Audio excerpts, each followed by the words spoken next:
ਦਲੀਲ ਵਿੱਚ ਤੁਹਾਡਾ ਸਵਾਗਤ ਹੈ ਤੇ ਮੈਂ ਹਾਂ ਐਸਪੀ ਸਿੰਘ। ਜਿਸ ਵੇਲੇ ਹੱਡ ਚੀਰਵੀਂ ਠੰਡ ਵਿੱਚ ਸਿੰਘੂ ਟੀਕਰੀ ਬਾਰਡਰ ਤੇ ਕਿਸਾਨ ਡਟੇ ਹੋਣ, ਅਸੀਂ ਸਵਾਲ ਪੁੱਛ ਰਹੇ ਹੋਈਏ ਕਿ ਸਰਕਾਰ ਤਿੰਨੇ ਖੇਤੀ ਕਾਨੂੰਨ ਵਾਪਸ ਲਵੇਗੀ ਕਿ ਨਹੀਂ, ਜਾਂ ਇਉਂ ਕਹਿ ਲਓ ਜਿਸ ਵੇਲੇ ਅਮਰੀਕਾ ਦੀ ਰਾਜਧਾਨੀ ਵਿੱਚ ਫੌਜ ਲੱਗੀ ਹੋਵੇ ਤੇ ਖਤਰਾ ਇਹ ਹੋਵੇ ਕਿ ਕੋਈ ਹਥਿਆਰਬੰਦ ਰਾਜ ਪਲਟਾ ਕਰਨ ਵਾਲੀ ਭੀੜ ਨਾ ਆ ਜਾਵੇ। ਅਸੀਂ ਸਵਾਲ ਪੁੱਛ ਰਹੇ ਹੋਈਏ ਕਿ ਨਵਾਂ ਰਾਸ਼ਟਰਪਤੀ ਅਮਨ ਅਮਾਨ ਨਾਲ ਸਹੁੰ ਚੁੱਕ ਲਵੇਗਾ ਤੇ ਪੁਰਾਣੇ ਨੂੰ ਉਹਦੇ ਕੀਤੇ ਦੀ ਕੋਈ ਸਜ਼ਾ ਮਿਲੇਗੀ ਕਿ ਨਹੀਂ। ਤਾਂ ਅਸੀਂ ਅਸਲ ਵਿੱਚ ਕੁਝ ਵੱਡੇ ਸਵਾਲ ਪੁੱਛ ਰਹੇ ਹੁੰਦੇ ਆ। ਪੁੱਛਦੇ ਅਸੀਂ ਇਹ ਹਾਂ ਕਿ ਖੇਤੀ ਬਿੱਲ ਵਾਪਸ ਹੋਣਗੇ ਕਿ ਨਹੀਂ। ਵੱਡਾ ਸਵਾਲ ਅਸਲ ਵਿੱਚ ਇਹ ਪੁੱਛ ਰਹੇ ਹੁੰਦੇ ਆ ਕਿ ਦੇਸ਼ ਵਿੱਚ ਲੋਕਤੰਤਰ ਦਾ ਕੀ ਹਾਲ ਹੈ, ਇਹਦੇ ਅਦਾਰਿਆਂ ਦਾ, ਇੰਸਟੀਟਿਊਸ਼ਨਸ ਦਾ ਕੀ ਹਾਲ ਹੈ, ਲੋਕਾਂ ਦੀ ਆਵਾਜ਼ ਦਾ ਮੁੱਲ ਕੀ ਹੈ, ਸਾਡੀ ਸੰਘਰਸ਼ੀ ਵਿਰਾਸਤ ਦੇ ਅਸੀਂ ਹੱਕੀ ਮਾਲਿਕ ਹਾਂ ਕਿ ਨਹੀਂ, ਰਿਆਸਤ ਦਾ ਆਪਣਾ ਖਾਸਾ ਕਿਹੋ ਜਿਹਾ, ਹਕੂਮਤ ਦੀ ਨੇਚਰ ਕਿਸ ਤਰ੍ਹਾਂ ਦੀ ਹੈ, ਲੋਕਾਂ ਦਾ ਤੇ ਰਿਆਸਤ ਦਾ ਰਿਸ਼ਤਾ ਕਿਹੋ ਜਿਹਾ ਹੈ, ਸੱਤਾ ਕਿੱਥੇ ਰਹਿੰਦੀ ਹੈ, ਕਿਤੇ ਠੰਡ ਵਿੱਚ ਇਹਦਾ ਪਤਾ ਤਾਂ ਨਹੀਂ ਬਦਲ ਗਿਆ, ਇਹ ਕਿਸੇ ਮਲਕ ਭਾਗੋ ਦੇ ਘਰ ਤਾਂ ਨਹੀਂ ਚਲੀ ਗਈ।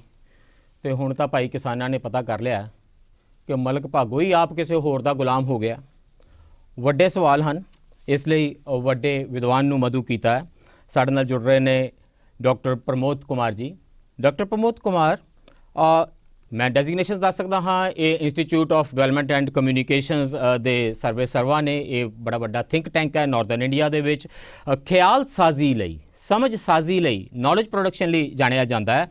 ਪਰ ਹੋਰ ਪਹਿਚਾਨਾਂ ਹੁੰਦੀਆਂ ਨੇ। ਇਸ ਕਿਸਮ ਦੇ ਅੰਦੋਲਨਾਂ ਦੀ ਅਸਲੀਅਤ ਨੂੰ ਸਮਝਣਾ, ਉਹਦੇ ਖਾਸੇ ਨੂੰ ਸਮਝਣਾ, ਹਕੂਮਤਾਂ ਦੇ ਕੰਮ ਕਰਨ ਦੀਆਂ ਢੰਗਾਂ ਨੂੰ, ਉਹਨਾਂ ਢੰਗਾਂ ਦੀਆਂ ਪਰਤਾਂ ਨੂੰ ਸਮਝਣਾ, ਇਸ ਸਭ ਦੇ ਨਾਲ ਇਹਨਾਂ ਨੇ ਜੀਵਨ ਭਰ ਸਾਥ ਨਿਭਾਇਆ। तो professor Pramod Kumar ji, what explains first of all this mass agitation? ਇਹ ਜਿਹੜਾ ਇੰਨਾ ਵੱਡਾ ਹਜੂਮੀ ਅੰਦੋਲਨ ਹੈ, ਪਹਿਲਾਂ ਤਾਂ ਇਸ ਨੂੰ ਐਕਸਪਲੇਨ ਕਰੋ, ਤੁਸੀਂ ਇਹਨੂੰ ਕਿਸ ਤਰੀਕੇ ਨਾਲ ਦੇਖਦੇ ਹੋ। ਮੈਂ ਇੰਨਾ ਸਾਦਾ ਤੇ ਇੰਨਾ ਕੰਪਲੈਕਸ ਸਵਾਲ ਪੁੱਛ ਰਿਹਾ ਤਾਂ ਕਿ ਤੁਸੀਂ ਇੱਕ ਜ਼ਮੀਨ ਨਿਰਧਾਰਿਤ ਕਰ ਦਿਓ ਜਿਹਦੇ 'ਚ ਫਿਰ ਆਪਾਂ ਅੱਗੇ ਗੱਲਬਾਤ ਕਰੀਏ।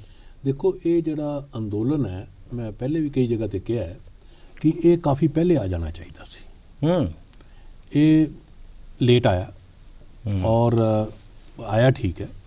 और 1986 ਦੇ ਆਸ-ਪਾਸ ਜਦੋਂ ਟਰਮਸ ਆਫ ਟ੍ਰੇਡ ਐਗਰੀਕਲਚਰ ਦੀ, ਉਸ ਤੋਂ ਪਹਿਲੇ ਵੀ ਐਗਰੀਕਲਚਰ ਦੇ ਹੱਕ 'ਚ ਨਹੀਂ ਰਹੀਆਂ ਸੀ। ਔਰ ਤੁਹਾਨੂੰ ਯਾਦ ਹੋਣਾ, ਉਦੋਂ ਵੀ ਅਸੀਂ ਡਿਬੇਟ ਕਰਿਆ ਕਰਦੇ ਸੀ ਕਿ ਡਾਇਵਰਸੀਫਿਕੇਸ਼ਨ ਐਗਰੀਕਲਚਰ 'ਚ ਹੋਣੀ ਚਾਹੀਦੀ ਹੈ, ਕਿਸਾਨਾਂ ਦੀ ਇਨਕਮ ਦੀ ਗੱਲ ਹੋਣੀ ਚਾਹੀਦੀ ਹੈ, ਫੂਡ ਸਿਕਿਉਰਿਟੀ ਦੇ ਮੁੱਦੇ 'ਤੇ ਅਸੀਂ ਕੀ ਗੱਲ ਕਰਾਂਗੇ।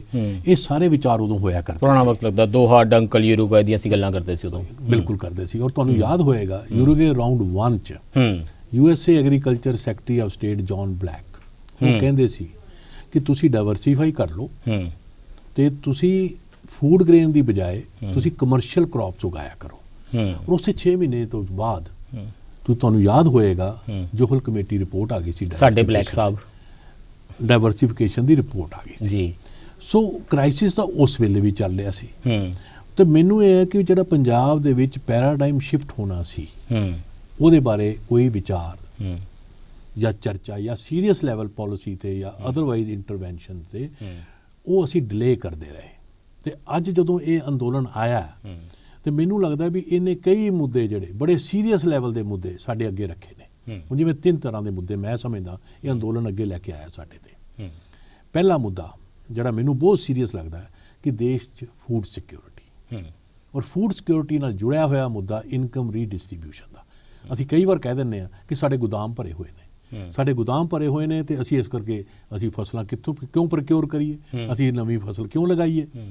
ਵੀ ਗੋਦਾਮ ਭਰਨੇ ਸੀ, ਉਹ ਵੀ ਸੁਣਦੇ ਆ ਕਿ ਲੋਕ ਭੁੱਖੇ ਨੇ, ਲੋਕ ਭੁੱਖੇ, ਹੰਗਰ ਇੰਡੈਕਸ ਜਿਹੜਾ ਉਹ ਲਗਾਤਾਰ ਉਸ ਤਰ੍ਹਾਂ ਦਾ ਆ ਰਿਹਾ। ਉਹ ਜਦੋਂ ਅਸੀਂ ਇੱਕ ਪਾਸੇ ਹੰਗਰ ਇੰਡੈਕਸ ਉੱਪਰ ਹੈ, ਇੱਕ ਪਾਸੇ ਸਾਡੇ ਗੋਦਾਮ ਭਰੇ ਹੋਏ ਨੇ, ਇੱਕ ਬੜਾ ਵੱਡਾ ਸੀਰੀਅਸ ਮਸਲੇ ਵੱਲ ਇਸ਼ਾਰਾ ਕਰਦਾ ਕਿ ਸਾਡੇ ਇੱਥੇ ਲੋਕਾਂ ਦੇ ਕੋਲ ਪਰਚੇਜ਼ਿੰਗ ਕਪੈਸਿਟੀ ਨਹੀਂ ਕਿ ਫੂਡ ਖਰੀਦ ਸਕਣ। ਇਹਦਾ ਮਤਲਬ ਕੀ ਹੈ ਕਿ ਜਦ ਤੱਕ ਲੋਕ ਤੇ ਇਹਦੇ 'ਚ ਮਤਲਬ ਇਹ ਹੈ ਵੀ ਸੇਫਟੀ ਨੈਟ ਹੋਣਾ ਚਾਹੀਦਾ ਕਿ ਚਲੋ ਜਦ ਤੱਕ ਨਹੀਂ ਖਰੀਦ ਸਕਦੇ ਤੇ ਸਰਕਾਰ ਫੂਡ ਸਿਕਿਉਰਿਟੀ ਉਹਨਾਂ ਨੂੰ ਦਵੇ।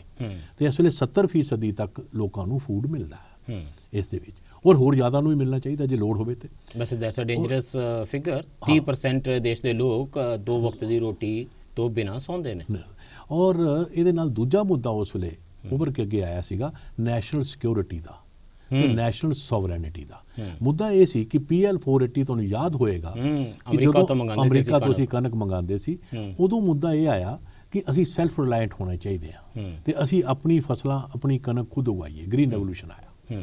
ਅਸੀਂ ਉਹਦੇ ਰਾਹੀਂ ਅਸੀਂ ਆਪਣੀ ਫਸਲ ਫੂਡ ਉਗਾਉਣ ਲੱਗ ਗਏ ਆ। ਇਹਦਾ ਮਤਲਬ ਇਹ ਸੀ ਕਿ ਜੇ ਮੈਂ ਇਕਨੋਮਿਕਸ ਦੀ ਟਰਮ 'ਚ ਕਵਾਂ, ਕਿਉਂਕਿ ਮੇਰੇ ਹਿਸਾਬ ਸਿਰ ਫੂਡ ਪੋਲੀਟਿਕਸ ਹੈ, ਫੂਡ ਇਕਨੋਮਿਕਸ ਨਹੀਂ ਹੁੰਦਾ, ਪਰ ਫਿਰ ਵੀ ਮੈਂ ਥੋੜ੍ਹਾ ਜਿਹਾ ਡਾਇਵਰਸ਼ਨ ਲੈ ਕੇ ਇਹ ਕਹਿ ਦਿੰਦਾ ਕਿ ਜਿਹੜਾ ਉਸ ਵੇਲੇ ਅਸੀਂ ਫੂਡ ਅਸੀਂ ਆਪ ਉਗਾਉਣ ਲੱਗ ਗਏ, ਉਹਦਾ ਪਰਪਸ ਇਹ ਸੀ ਵੀ ਅਸੀਂ ਦੂਜੀਆਂ ਪਾਵਰਸ 'ਤੇ ਡਿਪੈਂਡ ਨਾ ਕਰੀਏ, ਉਹ ਸਾਨੂੰ ਹੋਰ ਮਸਲਿਆਂ ਲਈ ਸਾਡੇ 'ਤੇ ਡੋਮੀਨੇਟ ਨਾ ਕਰ ਸਕਣ। ਔਰ ਮੈਨੂੰ ਯਾਦ ਆਉਂਦਾ ਕਿ ਇੱਕ ਅਮਰੀਕਨ ਸਾਇੰਟਿਸਟ ਨੇ, ਪੋਲੀਟੀਕਲ ਸਾਇੰਟਿਸਟ ਨੇ ਇਹ ਕਿਹਾ ਸੀ ਕਿ food is a powerful tool in our diplomatic kitty.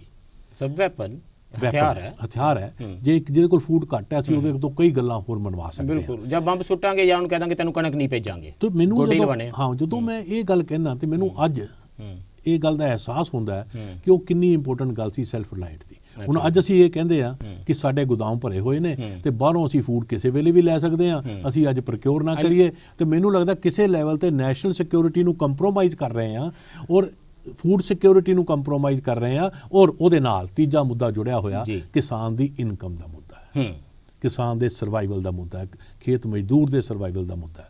ਸੋ ਇਹ ਤਿੰਨੋਂ ਮੁੱਦੇ ਜਿਹੜੇ ਨੇ ਜੁੜੇ ਹੋਏ ਨੇ ਤੇ ਇਸੇ ਕਰਕੇ ਮੈਂ ਕਹਿੰਦਾ ਕਿ ਚੰਗੀ ਗੱਲ ਆਪਾਂ ਇਕਨੋਮਿਕਸ ਨਹੀਂ ਤੇ ਆਪਾਂ ਇਕਨੋਮਿਕਸ 'ਚ ਤੇ ਐਗਰੋ ਇਕਨੋਮਿਕਸ 'ਚ ਹੀ ਰਹਿ ਜਾਣਾ ਸੀ ਕਿ ਕਿੰਨੀ ਪ੍ਰੋਡਕਸ਼ਨ ਹੁੰਦੀ ਹੈ। ਇਕਨੋਮਿਕਸ ਇਜ਼ ਟੂ ਸੀਰੀਅਸ ਆ ਸਬਜੈਕਟ, ਇਹ ਇਕਨੋਮਿਸਟਾਂ ਕੋਲ ਛੱਡਣਾ ਹੀ ਨਹੀਂ ਚਾਹੀਦਾ। ਹਾਂ, ਤੇ ਇਸ ਕਰਕੇ ਇਹ ਪੋਲੀਟੀਕਲ ਇਕਨੋਮੀ ਦਾ ਮੁੱਦਾ ਹੈ। ਔਰ ਇਸ ਤੇ ਮੈਂ ਇੱਕ ਨਾਲ ਜੁੜਦੀ ਹੋਈ ਤੁਹਾਨੂੰ ਕਹਿ ਦੇਵਾਂ ਕਿ ਮੈਨੂੰ ਸੁਪਰੀਮ ਕੋਰਟ ਦੀ ਜਿਹੜੀ ਜਜਮੈਂਟ ਆਈ ਨਾ ਬਹੁਤ ਠੀਕ ਲੱਗੀ।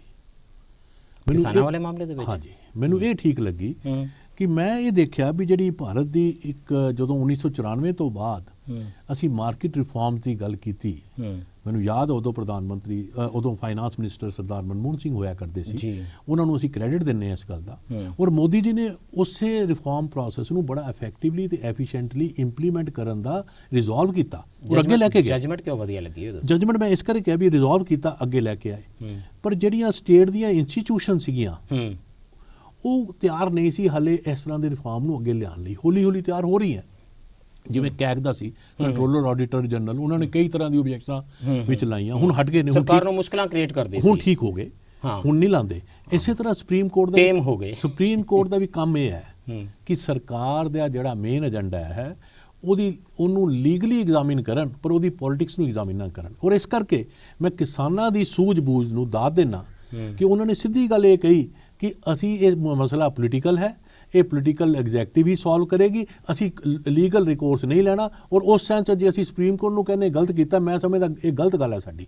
ਸੁਪਰੀਮ ਕੋਰਟ ਹੁਣ ਸਰਕਾਰ ਦਾ ਜਿਹੜਾ ਮੇਨ ਪੋਲੀਟਿਕਸ ਹੈ ਮਾਰਕੀਟ ਰਿਫਾਰਮਸ ਦਾ, ਉਹਨੂੰ ਇੰਪਲੀਮੈਂਟ ਕਰ ਰਹੀ ਹੈ, ਉਹਨੂੰ ਲੀਗਲੀ ਲਾਗੂ ਕਰ ਰਹੀ ਹੈ। ਤੇ ਇਹਦਾ ਮਤਲਬ ਇਹ ਸਾਡੀ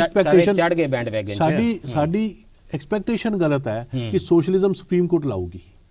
ਸੁਪਰੀਮ ਕੋਰਟ ਦਾ ਕਾਬਲ ਸੋਸ਼ਲਿਜ਼ਮ ਲਿਆਣਾ ਨਹੀਂ ਹੈ। ਮੈਂ ਦਰਸ਼ਕਾਂ ਲਈ ਕੁਇਕਲੀ ਟ੍ਰਾਂਸਲੇਟ ਕਰਦਾ ਵੀ ਰਿਆਸਤ ਹੁੰਦੀ ਹੈ, ਸਟੇਟ ਹੈ, ਔਰ ਸਰਕਾਰ ਹੈ ਤੇ ਸਰਕਾਰ ਦੇ ਅਦਾਰੇ ਨੇ, ਇੰਸਟੀਟਿਊਸ਼ਨਸ ਨੇ, ਜਾਂ ਅਸੀਂ ਪਿਲਰਸ ਗਿਣਦੇ ਹਾਂ। ਐਗਜ਼ੈਕਟਿਵ ਹੈ, ਜੁਡੀਸ਼ਰੀ ਹੈ, ਸਾਡੇ ਜੱਜਸ ਨੇ ਤੇ ਸਾਡੀ ਲੈਜਿਸਲੇਚਰ ਹੈ। ਹੁਣ ਤੁਸੀਂ ਕਹਿ ਰਹੇ ਹੋ ਕਿ ਇਹ ਕੰਪਲੀਟ ਹਾਰਮਨੀ ਵਿੱਚ ਆ ਗਏ ਨੇ। ਇਹ ਪਹਿਲਾਂ ਆਪਣਾ ਕੰਮ ਕਰਦੇ ਸੀ। ਇਹ ਹੁਣ ਕਿਸਾਨ ਅੰਦੋਲਨ 'ਚ ਪਹਿਲਾਂ ਦੇਖਿਆ ਸਰਕਾਰ ਨੇ ਕਿਹਾ ਪੁਲਿਸ ਭੇਜ ਦਿਓ, ਸ਼ਾਇਦ ਰੋਕ ਲਈਏ, ਨਹੀਂ ਰੁਕੇ, ਬੱਚਿਆਂ ਬੈਰੀਕੇਡ ਪੁੱਟ ਸੁੱਟੇ। ਉਹਨਾਂ ਨੇ ਕਿਹਾ ਚੰਗਾ ਫਿਰ ਤੋਮਰ ਸਾਹਿਬ ਤੇ ਪੀਯੂਸ਼ ਗੋਇਲ ਨੂੰ ਭੇਜ ਦਿਓ, ਸਰਕਾਰ ਭੇਜ ਦਿਓ, ਥੋੜ੍ਹੇ ਜਿਹੇ ਐਗਜ਼ੈਕਟਿਵ ਨੂੰ ਭੇਜ ਦਿਓ। ਨਹੀਂ ਮੰਨੇ ਤੇ ਹੁਣ ਉਹਨਾਂ ਨੇ ਕਿਹਾ ਇੱਦਾਂ ਕਰੋ, ਫਿਰ ਸੁਪਰੀਮ ਕੋਰਟ ਨੂੰ ਅੱਗੇ ਮੋਰਚੇ ਤੇ ਭੇਜੋ, ਤੁਸੀਂ ਕੋਈ ਹੱਲ ਕਰਵਾਓ। ਤਾਂ ਸਾਰੇ ਬੰਦੇ ਇੱਕ ਦੂਜੇ ਦਾ ਕੰਮ ਕਰ ਰਹੇ ਨੇ, ਅਦਾਰੇ ਨਹੀਂ ਇੱਕ ਕੰਮ ਨਹੀਂ ਕਰ ਰਹੇ, ਮਾਰਕੀਟ ਦਾ ਕੰਮ ਕਰ ਰਹੇ, ਮਾਰਕੀਟ ਰਿਫਾਰਮ ਦਾ ਕੰਮ ਕਰ ਰਹੇ ਨੇ ਕਿ ਸਟੇਟ ਦੀ ਜਿਹੜੀ ਸਰੈਂਡਰ ਹੈ ਟੂ ਦਾ ਮਾਰਕੀਟ। ਅੱਛਾ, ਸਵਾਲ 'ਚ ਕੋਈ ਗੁਸਤਾਖੀ ਨਹੀਂ, ਫਾਰਮੂਲੇਸ਼ਨ ਕੋਈ ਕੰਮ ਮੌਕੇ ਦੇ ਉੱਤੇ। Is this the United States of India against it's people? ਇਹ ਹੁਣ ਕਿਉਂਕਿ ਸਾਰੇ ਇਕੱਠੇ ਹੋ ਗਏ ਨੇ ਨਾ, ਇਹ ਤਾਂ ਨਹੀਂ। ਦੇਖੋ, this is the United States of India. ਇੱਕ ਪਹਿਲਾਂ ਸੁਪਰੀਮ ਕੋਰਟ ਅਲੱਗ ਆਪਣਾ ਜਗ੍ਹਾ ਰੱਖਦੀ ਸੀ, ਮੁਕਾਮ ਰੱਖਦੀ ਸੀ, ਅਦਾਰੇ ਇੱਕ ਦੂਜੇ ਦੇ ਵਿੱਚ ਇੱਕ ਦੂਜੇ ਦੀ ਡੋਮੇਨ 'ਚ ਨਹੀਂ ਜਾਂਦੇ ਸੀ। ਔਰ ਅਸੀਂ ਬੱਚਿਆਂ ਨੂੰ 7ਵੀਂ 8ਵੀਂ ਕਲਾਸ ਤੋਂ ਪੜ੍ਹਾਉਣਾ ਸ਼ੁਰੂ ਕਰ ਦਿੰਦੇ ਹਾਂ ਕਿਤਾਬਾਂ ਦੇ ਵਿੱਚ NCERT ਦੀਆਂ ਕਿ ਹਰੇਕ ਅਦਾਰੇ ਦੀ ਆਪਣੀ ਡੋਮੇਨ ਹੈ, ਜੁਡੀਸ਼ਰੀ ਦੀ ਆਪਣੀ ਡੋਮੇਨ ਹੈ, ਪਾਰਲੀਮੈਂਟ ਦੀ ਆਪਣੀ ਡੋਮੇਨ ਹੈ। ਹੁਣ ਯੂਨਾਈਟਿਡ ਸਟੇਟਸ ਆਫ ਇੰਡੀਆ ਬਣੀ ਹੈ ਤੇ ਅਗੇਂਸਟ ਇਟਸ ਪੀਪਲ ਹੈ ਤੇ ਪੀਪਲ ਬੈਠੇ ਨੇ ਸਿੰਘੂ ਬਾਰਡਰ। ਇਹਦੇ 'ਚ ਇਹਨੂੰ ਥੋੜ੍ਹਾ ਜਿਹਾ ਰਿਫਾਈਨ ਤਰੀਕੇ ਨਾਲ ਸਮਝ ਲਈਏ।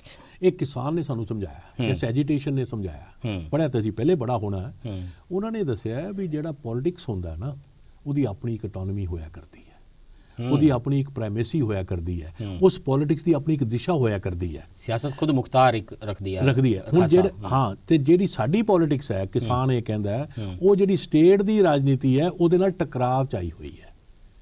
ਇਹਨੂੰ ਇੱਦਾਂ ਸਮਝਣਾ ਪੈਣਾ। ਤੇ ਜੇ ਹੁਣ ਉਹ ਆਲਟਰਨੇਟ ਰਾਜਨੀਤੀ ਦੀ ਗੱਲ ਕਰਦੀ ਹੈ ਕਿਸਾਨ ਐਜੀਟੇਸ਼ਨ ਕਿ ਤੁਸੀਂ ਗਰੀਬ ਨੂੰ ਖਾਣਾ ਵੀ ਦਿਓ, ਸਾਡੀ ਇਨਕਮ ਦਾ ਵੀ ਇਨਸ਼ੋਰ ਕਰੋ, ਦੇਸ਼ ਦੀ ਸਿਕਿਉਰਿਟੀ ਵੀ ਬਚਾਓ। ਪਰ ਉਹ ਦੂਜੇ ਪਾਸੇ ਸਟੇਟ ਇਹ ਕਹਿੰਦੀ ਹੈ ਵੀ ਇਹ ਸਾਰਾ ਕੰਮ ਮਾਰਕੀਟ ਕਰੂਗੀ, ਮਾਰਕੀਟ ਤੁਹਾਡੀ। ਤੇ ਅਸੀਂ ਆਪ ਦੇਖਿਆ ਕਿ ਮਾਰਕੀਟ ਗਰੀਬ ਦੀ ਆਵਾਜ਼ ਨਹੀਂ ਸੁਣਦੀ। ਮਾਰਕੀਟ ਜਿਹੜੀ ਹੈ ਉਹ ਸੈਕੂਲਰ ਹੁੰਦੀ ਹੈ, ਸਿਰਫ ਅਮੀਰ ਦੀ ਆਵਾਜ਼ ਸੁਣਦੀ ਹੈ, ਉਹ ਕਿਸੇ ਧਰਮ ਦੀ ਗੱਲ ਨਹੀਂ ਸੁਣਦੀ। ਜੇ ਤੁਸੀਂ ਦੋ ਪੈਰਲਲ ਲਾਈਨ ਸ਼ੁਰੂ ਕੀਤੀਆਂ ਨੇ, ਇੱਕ ਜੋ ਪੰਜਾਬ ਦੇ ਵਿੱਚ ਹੋ ਰਿਹਾ, ਜੋ ਦਿੱਲੀ ਦੇ ਬਾਰਡਰ ਦੀਆਂ ਬਰੂਹਾਂ ਤੇ ਹੋ ਰਿਹਾ, ਦੇਸ਼ ਭਰ ਦੇ ਵਿੱਚੋਂ ਜੋ ਕਿਸਾਨ ਅੰਦੋਲਨ ਉਮੜ ਕੇ ਆ ਰਿਹਾ, ਅਜੇ ਤਾਂ ਅਸੀਂ ਸ਼ਾਇਦ ਕੁਝ ਨਹੀਂ ਦੇਖਿਆ, ਸ਼ਾਇਦ ਟ੍ਰੇਲਰ ਦੇਖਿਆ, ਪਤਾ ਨਹੀਂ ਕਿਸ ਤਰੀਕੇ ਨਾਲ ਇਹਨੇ ਅੱਗੋਂ ਮੋੜਾ ਲੈਣਾ, ਹੁਣੇ ਲੈਣਾ ਜਾਂ ਬਾਅਦ ਵਿੱਚ ਲੈਣਾ। ਦੂਸਰੀ ਜਿਹੜੀ ਇੱਕ ਤੁਸੀਂ ਟਰੈਕ ਨਾਲ ਕਰ ਰਹੇ ਹੋ, ਜਿਹੜੀ ਸਟੇਟ ਆਫ ਡੈਮੋਕ੍ਰੇਸੀ ਹੈ, ਸਟੇਟ ਆਫ ਇੰਸਟੀਟਿਊਸ਼ਨਸ ਨੇ, ਔਰ ਕੇਵਲ ਮੈਨੂੰ ਲੱਗਦਾ ਇਹ ਸਵਾਲਾਂ ਦਾ ਸਿਲਸਿਲਾ ਇੱਥੇ ਤੱਕ ਹੀ, ਹਿੰਦੁਸਤਾਨ ਤੱਕ ਹੀ ਕਿਉਂ ਸੀਮਤ ਰੱਖਣਾ। ਜੋ ਕੁਝ ਤੁਸੀਂ ਅਮਰੀਕਾ ਵਿੱਚ ਦੇਖ ਰਹੇ ਹੋ ਹੁੰਦਾ ਹੋਇਆ, ਵਾਸ਼ਿੰਗਟਨ ਡੀਸੀ ਦੇ ਵਿੱਚ ਕੈਪੀਟਲ ਹਿੱਲ ਦੇ ਉੱਤੇ ਜੋ ਕੁਝ ਹੋਇਆ, ਤੇ ਜਿਸ ਕਿਸਮ ਦੇ ਖਦਸ਼ੇ ਜਲੂਸ ਨਿਕਲਿਆ ਪਿਆ ਦੇਸ਼ ਪੁਰਾਣੇ ਲੋਕਤੰਤਰ ਦਾ ਤੇ ਸਾਡੇ ਵੱਡੇ ਲੋਕਤੰਤਰ ਦਾ, ਉਸ ਕੈਪੀਟਲ ਹਿੱਲ ਤੋਂ ਲੈ ਕੇ ਦਿੱਲੀ ਦੇ ਬਾਰਡਰ ਤੱਕ, ਔਰ ਦੁਨੀਆ ਨੇ ਤਮਾਮ ਕਿਸਮ ਦਾ ਰਾਈਟ ਵਿੰਗ ਐਕਸਟਰੀਮਿਜ਼ਮ ਦੁਨੀਆ ਦੇਖ ਰਹੀ ਹੈ, ਲੈਫਟ ਵਿੰਗ ਐਕਸਟਰੀਮਿਜ਼ਮ ਵੀ ਅਸੀਂ ਦੇਖਿਆ, ਹਰ ਸਾਈਡ ਉਹਦਾ ਨਾਂ ਆਪਣਾ ਇਨਕਲਾਬ ਰੱਖ ਦਿੰਦੀ ਹੈ। ਤੁਹਾਡੀ ਜਾਚੇ ਅਮਰੀਕਾ ਤੋਂ ਲੈ ਕੇ ਸਿੰਘੂ ਬਾਰਡਰ ਤੱਕ, ਅੱਜ ਨਹੀਂ ਤਾਂ ਕੱਲ੍ਹ, ਨੇੜ ਭਵਿੱਖ ਨਹੀਂ ਤਾਂ ਦੂਰ ਭਵਿੱਖ ਦੇ ਵਿੱਚ ਕੋਈ ਵੱਡਾ ਇਨਕਲਾਬ ਆ ਰਿਹਾ, ਕਿਧਰੇ ਕੋਈ ਫਾਲਟ ਲਾਈਨ ਬਣ ਰਹੀ ਹੈ, ਤੇ ਕੀ ਉਹ fault line states versus people ਹੈ? ਦੇਖੋ, ਡਰਨ ਵਾਲੇ ਦਿਨ ਨੇ। ਨਹੀਂ, ਮੈਂ ਇਸ ਗੱਲ ਤੇ ਆਣਾ, ਬੜਾ ਸੀਰੀਅਸ ਮੁੱਦਾ, ਪਰ ਇਹਦੇ ਨਾਲ ਇੱਕ ਗੱਲ ਹੋਰ ਜੋੜ ਦੇਣਾ, ਕਿਉਂਕਿ ਉਹ ਜੋੜਨੀ ਬੜੀ ਜ਼ਰੂਰੀ ਹੈ। ਜਦੋਂ ਮੈਂ ਸੁਪਰੀਮ ਕੋਰਟ ਦੀ ਗੱਲ ਕੀਤੀ ਕਿ ਉਹ ਹਾਰਮਨੀ 'ਚ ਆ ਗਿਆ ਸਟੇਟ ਦੇ ਉਸ ਏਜੰਡੇ ਨਾਲ, ਜਿਹ 'ਚ ਮਾਰਕੀਟ ਨੂੰ ਅਸੀਂ ਅੱਗੇ ਰੱਖ ਕੇ ਗੱਲ ਕਰਨੀ, ਮੰਡੀਕਰਨ ਨੂੰ ਅੱਗੇ ਰੱਖ ਕੇ ਗੱਲ ਕਰਨੀ, ਉਹਦੇ ਨਾਲ ਰਲ ਗਿਆ, ਮਤਲਬ ਉਹਦੇ ਨਾਲ ਜਿਹੜੀਆਂ ਪੋਲੀਟੀਕਲ ਪਾਰਟੀ ਸੀਗੀਆਂ, ਚਾਹੇ ਉਹ ਕਾਂਗਰਸ ਹੈ, ਚਾਹੇ ਉਹ ਬੀਜੇਪੀ ਹੈ, ਚਾਹੇ ਉਹ ਆਮ ਆਦਮੀ ਪਾਰਟੀ ਹੈ, ਚਾਹੇ ਅਕਾਲੀ ਦਲ ਹੈ, ਇਹ ਸਾਰੀਆਂ ਪਾਰਟੀਆਂ ਦਾ ਕਿਸੇ ਲੈਵਲ ਤੇ ਮਾਰਕੀਟ ਰਿਫਾਰਮ ਲਈ ਕੰਸੈਂਸਸ ਬਣਿਆ ਹੋਇਆ ਸੀ। ਤੇ ਤੁਸੀਂ ਦੇਖੋ, ਇਹ ਕਿਸਾਨ ਐਜੀਟੇਸ਼ਨ ਨੇ ਕਿਹਾ ਵੀ ਤੁਹਾਡਾ ਤਾਂ ਕੰਸੈਂਸਸ ਹੈ, ਤੁਸੀਂ ਬਾਹਰ ਹੀ ਰਹੋ ਇਸ ਮੂਵਮੈਂਟ ਤੋਂ। ਇਹਨਾਂ ਨੂੰ ਕਿਸੇ ਨੂੰ ਮੂਵਮੈਂਟ 'ਚ ਨਹੀਂ ਆਉਂਦਾ, ਸਾਰੇ ਇਹ 12ਵੇਂ ਪਲੇਅਰ ਵੀ ਹੈ ਨਹੀਂ, ਮਿਸ ਵੀ ਨਹੀਂ ਕੀਤੇ ਜਾ ਰਹੇ ਨਹੀਂ, ਕਿਉਂਕਿ ਇਹ ਉਸ ਸਾਈਡ ਤੇ ਹੈ ਹੀ ਨਹੀਂ। ਤੁਸੀਂ ਦੇਖੋ, ਇੱਕ ਦੂਜੇ ਜਦੋਂ ਟੀਵੀ ਤੇ ਡਿਬੇਟ ਹੁੰਦਾ ਹੈ, ਉਦੋਂ ਉਹ ਕਹਿੰਦਾ ਵੀ ਦੇਖੋ ਤੁਸੀਂ ਆਪਣੇ ਮੈਨੀਫੈਸਟੋ 'ਚ ਇਹ ਗੱਲ ਪਹਿਲੇ ਪਾਈ ਸੀ, ਅਸੀਂ ਤਾਂ ਹੁਣ ਕਾਂਗਰਸ ਪਾਰਟੀ ਨੇ ਕਿਸੇ ਨੇ ਬਾਅਦ ਵਿੱਚ ਪਾਈ ਸੀ। ਸੋ ਇਹਦਾ ਮਤਲਬ ਇਹ ਹੈ ਕਿ ਇੱਕ ਜਿਹੜਾ ਕੰਸੈਂਸਸ ਪੋਲੀਟੀਕਲ ਪਾਰਟੀ 'ਚ ਹੋਇਆ ਸੀ, ਔਰ ਇੱਕ ਜਿਹੜਾ ਹੁਣ ਡਿਫਰੈਂਟ ਆਰਗਨ ਜਿਹੜੇ ਸਟੇਟ ਦੇ ਨੇ, ਚਾਹੇ ਸੁਪਰੀਮ ਕੋਰਟ ਹੈ, ਉਹਨਾਂ 'ਚ ਕੰਸੈਂਸਸ ਹੋਇਆ, ਇਹਨੂੰ ਸਾਨੂੰ ਉਸ ਆਬਜੈਕਟਿਵਿਟੀ ਉਸ ਦੇ ਵਿੱਚ ਦੇਖਣਾ ਚਾਹੀਦਾ ਹੈ, ਨਾ ਕਿ ਇਹ ਸੋਚਣਾ ਚਾਹੀਦਾ ਹੈ ਕਿ ਰੈਵੋਲੂਸ਼ਨ ਸੁਪਰੀਮ ਕੋਰਟ ਨੇ ਲਿਆਣਾ ਸੀ ਤੇ ਉਹ ਲਿਆ ਨਹੀਂ ਪਾਈ, ਨਾਰਾਜ਼ ਹੋ ਜਾਈਏ ਅਸੀਂ, ਉਹਦਾ ਤਾਂ ਕੰਮ ਹੀ ਨਹੀਂ ਸੀ ਲਿਆਣਾ। ਜੇ ਅਸੀਂ ਸੋਚੀਏ ਕਿ ਪੋਲੀਟੀਕਲ ਪਾਰਟੀਆਂ ਜਿਹੜੀਆਂ ਅੱਜ ਦੀਆਂ ਸੀਗੀਆਂ ਉਹ ਮਾਰਕੀਟ ਰਿਫਾਰਮ ਨੂੰ ਸਪੋਰਟ ਕਰਦੇ ਹੋਏ ਸਾਡੇ ਨਾਲ ਉਹ ਲੱਗਣ, ਉਹ ਸਾਡੇ ਨਾਲ ਲਿਪ ਸਰਵਿਸ ਕਰਦੇ ਨਹੀਂ ਹੈ, ਇਸੇ ਕਰਕੇ ਮੈਂ ਉਹਨਾਂ ਨੂੰ ਚੀਅਰ ਲੀਡਰਸ ਕਿਹਾ, ਤਾੜੀਆਂ ਵਜਾਉਣ ਵਾਲੇ ਉਹ ਲੀਡਰ ਨਹੀਂ ਰਹੇ। ਇਸੇ ਕਰਕੇ ਇਹ ਮੈਂ ਦੂਜਾ ਆਸਪੈਕਟ ਤੁਹਾਡੇ ਅੱਗੇ ਇਸ ਕਰਕੇ ਲਿਆਣਾ ਚਾਹੁੰਦਾ ਕਿ ਹੁਣ ਅੱਜ ਜੇ ਉਸ ਮੂਵਮੈਂਟ 'ਚੋਂ ਪੋਲੀਟੀਕਲ ਪਾਰਟੀਆਂ ਬਾਹਰ ਹੈ, ਤਾਂ ਇਸ ਕਰਕੇ ਨੇ ਇੱਕ ਨਵੀਂ ਲੋੜ ਵੱਲ ਇਸ਼ਾਰਾ ਕਰ ਰਿਹਾ ਹਿੰਦੁਸਤਾਨ ਦੀ ਰਾਜਨੀਤੀ। ਉਹ ਕੀ ਲੋੜ ਹੈ ਕਿ ਇਹਨਾਂ ਪਾਰਟੀਆਂ ਤੋਂ ਅਲੱਗ ਹਟ ਕੇ ਕੋਈ ਸੋਸ਼ਲ ਡੈਮੋਕ੍ਰੈਟ ਆਲਟਰਨੇਟਿਵ ਅਮਰਜ ਹੋਏ ਪਾਰਟੀਆਂ ਦਾ, ਜਿਹੜਾ ਇਹ ਬਾਅਦ 'ਚ ਆਪਾਂ ਗੱਲ ਕਰਦੇ ਹਾਂ, ਪਰ ਮੇਰਾ ਕਹਿਣ ਦਾ ਮਤਲਬ ਸਿਰਫ ਇੰਨਾ ਹੈ ਕਿ ਅੱਜ ਇਹ ਸਿਚੁਏਸ਼ਨ ਹੈ, ਇਹ ਸੰਦਰਭ ਹੈ ਜਿਹਦੇ 'ਚ ਡਿਫਰੈਂਟ ਇਸ ਮੂਵਮੈਂਟ ਨੇ ਦੋ ਤਰਫ ਗੱਲਾਂ ਵੱਲ ਇਸ਼ਾਰਾ ਕੀਤਾ ਬੜੇ ਸੀਰੀਅਸਲੀ ਕਿ ਵੀ ਅੱਜ ਸਟੇਟ ਦੀਆਂ ਇੰਸਟੀਟਿਊਸ਼ਨਸ ਤੇ ਸਟੇਟ ਪੋਲੀਟੀਕਲ ਪਾਰਟੀਆਂ ਇਹ ਇੱਕੋ ਉਸ ਮਾਰਕੀਟ ਅੱਗੇ ਸਰੈਂਡਰ ਕਰਕੇ ਉਹਦੀ ਰਾਜਨੀਤੀ ਨੂੰ ਹੀ ਅੱਗੇ ਲਿਜਾ ਰਹੀ ਹੈ। ਓਕੇ, ਨਾਓ ਮੈਂ ਬ੍ਰੇਕਲੀ ਰੁਕ ਰਿਹਾ, ਪਰ ਜਿਹੜਾ ਸਵਾਲ, ਔਰ ਮੈਂ ਤਾਂ ਸਵਾਲ ਇਹ ਬਣਾਇਆ ਨਹੀਂ, ਇਹ ਤੁਸੀਂ ਮਤਲਬ ਹੋਰ ਕੋਈ ਚਾਰਾ ਹੀ ਨਹੀਂ ਛੱਡਿਆ ਵੀ ਇਹ ਸਵਾਲ ਪੁੱਛਣਾ ਹੀ ਬਣਦਾ।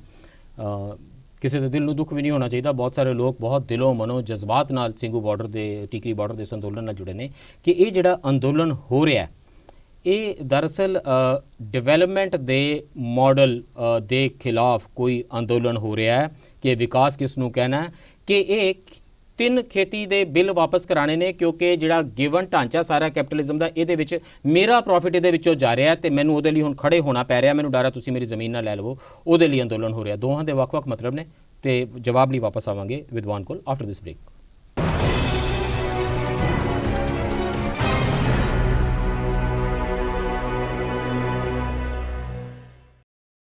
ਬ੍ਰੇਕ ਤੋਂ ਬਾਅਦ ਫਿਰ ਸਵਾਗਤ ਹੈ। ਚਰਚਾ ਕਰ ਰਹੇ ਹਾਂ ਕਿਸਾਨੀ ਅੰਦੋਲਨ ਦੇ ਵਿੱਚ ਡੈਮੋਕ੍ਰੇਸੀ ਦਾ, ਲੋਕਤੰਤਰ ਦਾ, ਡੈਮੋਕ੍ਰੇਸੀ ਦੇ ਅਦਾਰਿਆਂ ਦਾ ਸਿਆਸਤ ਦੀ ਰਿਆਸਤ ਨਾਲ, ਰਿਆਸਤ ਦੀ ਲੋਕਾਂ ਦੇ ਨਾਲ ਜਿਹੜਾ ਰਿਸ਼ਤਾ ਬਣਦਾ ਸੀ ਉਹਦੇ ਵਿੱਚ ਕਿਸ ਕਿਸਮ ਦੇ ਬਦਲਾਅ ਨਜ਼ਰ ਆ ਰਹੇ ਨੇ, ਕਿਸ ਕਿਸਮ ਦੀਆਂ ਤਰੇੜਾਂ ਨੇ, ਤੇ ਜਿਹੜਾ ਅੰਦੋਲਨ ਹੋ ਰਿਹਾ, ਡਾਕਟਰ ਪ੍ਰਮੋਦ ਕੁਮਾਰ ਜੀ ਤੁਸੀਂ ਸਾਡੇ ਨਾਲ ਹੋ, ਜਿਹੜਾ ਅੰਦੋਲਨ ਹੋ ਰਿਹਾ ਡਾਕਟਰ ਪ੍ਰਮੋਦ ਕੁਮਾਰ ਜੀ, ਇਹ ਜਿਹੜਾ ਤੁਸੀਂ ਕਿਹਾ ਓਵਰਆਲ ਇੱਕ ਕੈਪੀਟਲਿਸਟਿਕ, ਮੈਂ ਸਿੰਘੂ ਬਾਰਡਰ ਦੀ ਭਾਸ਼ਾ ਬੋਲਾਂ ਤਾਂ ਲਹੂ ਪੀਣਾ ਜਿਹੜਾ ਬਣਿਆ ਹੋਇਆ ਸੀ ਸਾਰਾ ਸਟਰਕਚਰ, ਉਹਦੇ ਖਿਲਾਫ ਅੰਦੋਲਨ ਹੈ ਕਿ ਉਸ ਲਹੂ ਪੀਣੇ ਸਟਰਕਚਰ ਦੇ ਵਿੱਚ ਕੋਈ ਸਾਨੂੰ ਅਚਾਨਕ ਇੱਕ ਡੈਮੋਗ੍ਰਾਫਿਕ ਨੂੰ, ਵੱਡੇ ਡੈਮੋਗ੍ਰਾਫਿਕ ਨੂੰ ਘਾਟਾ ਪੈਣ ਦਾ ਖਦਸ਼ਾ ਆਇਆ ਤੇ ਉਹ ਸਾਰਾ ਡੈਮੋਗ੍ਰਾਫਿਕ ਉਹਦੇ ਲਈ ਉੱਠ ਖੜਾ ਹੋਇਆ ਤੇ ਅਸੀਂ 3 ਖੇਤੀ ਬਿੱਲ ਵਾਪਸ ਕਰਾਉਣ ਲਈ ਸੰਘਰਸ਼ ਕਰ ਰਹੇ ਹਾਂ। What is it actually? ਕੋਈ ਵੀ ਜਿਹੜੀ ਮੂਵਮੈਂਟ ਹੁੰਦੀ ਹੈ ਉਹ 'ਚ ਕਈ ਤਰ੍ਹਾਂ ਦੇ ਅਲੱਗ-ਅਲੱਗ ਮੈਸੇਜ ਆਉਂਦੇ ਨੇ ਔਰ ਅਲੱਗ-ਅਲੱਗ ਤਰ੍ਹਾਂ ਦੀਆਂ ਆਈਡੀਓਲੋਜੀ ਕਈ ਵਾਰ ਇਕੱਠੀਆਂ ਹੋ ਜਾਂਦੀਆਂ ਨੇ।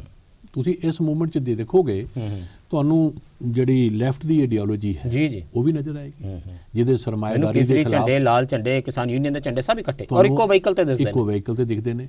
ਇਹਦੇ ਵਿੱਚ ਜਿਹੜਾ ਇੱਕ ਰਾਈਟ ਵਿੰਗ ਐਕਸਟ੍ਰੀਮਿਸਟ ਹੈ ਉਹ ਵੀ ਨਜ਼ਰ ਆਉਂਦਾ, ਜਿਹਦੇ 'ਚ ਸਿੱਖੀ ਦੀ ਗੱਲ ਵੀ ਚੱਲਦੀ ਹੈ ਤੇ ਖਾਲਿਸਤਾਨ ਦੀ ਗੱਲ ਵੀ ਚੱਲ ਪੈਂਦੀ ਹੈ। ਉਹਦੇ 'ਚ ਉਹ ਵੀ ਤੁਹਾਨੂੰ ਨਜ਼ਰ ਆਉਂਦਾ। ਉਹ ਆਪਣੀ ਅਜੇ ਕਿ ਇਸ ਕਿਸਮ ਦੀ ਕਰੈਕਟਰਾਈਜੇਸ਼ਨ ਨਹੀਂ ਬਰਦਾਸ਼ਤ ਕਰਨਗੇ। ਨਹੀਂ ਕਰਨਗੇ, ਪਰ ਇਹ ਹੈ ਉਹਦਾ ਉਹ ਮਾਰਜਨ ਤੇ ਹੈ, ਪਰ ਉਹ ਹੈ ਉਹਦੇ 'ਚ ਤੁਹਾਨੂੰ ਇਹੋ ਜਿਹਾ ਨੈਰੇਟਿਵ ਵੀ ਨਜ਼ਰ ਆਊਗਾ ਕਿਤੇ ਕਿਤੇ।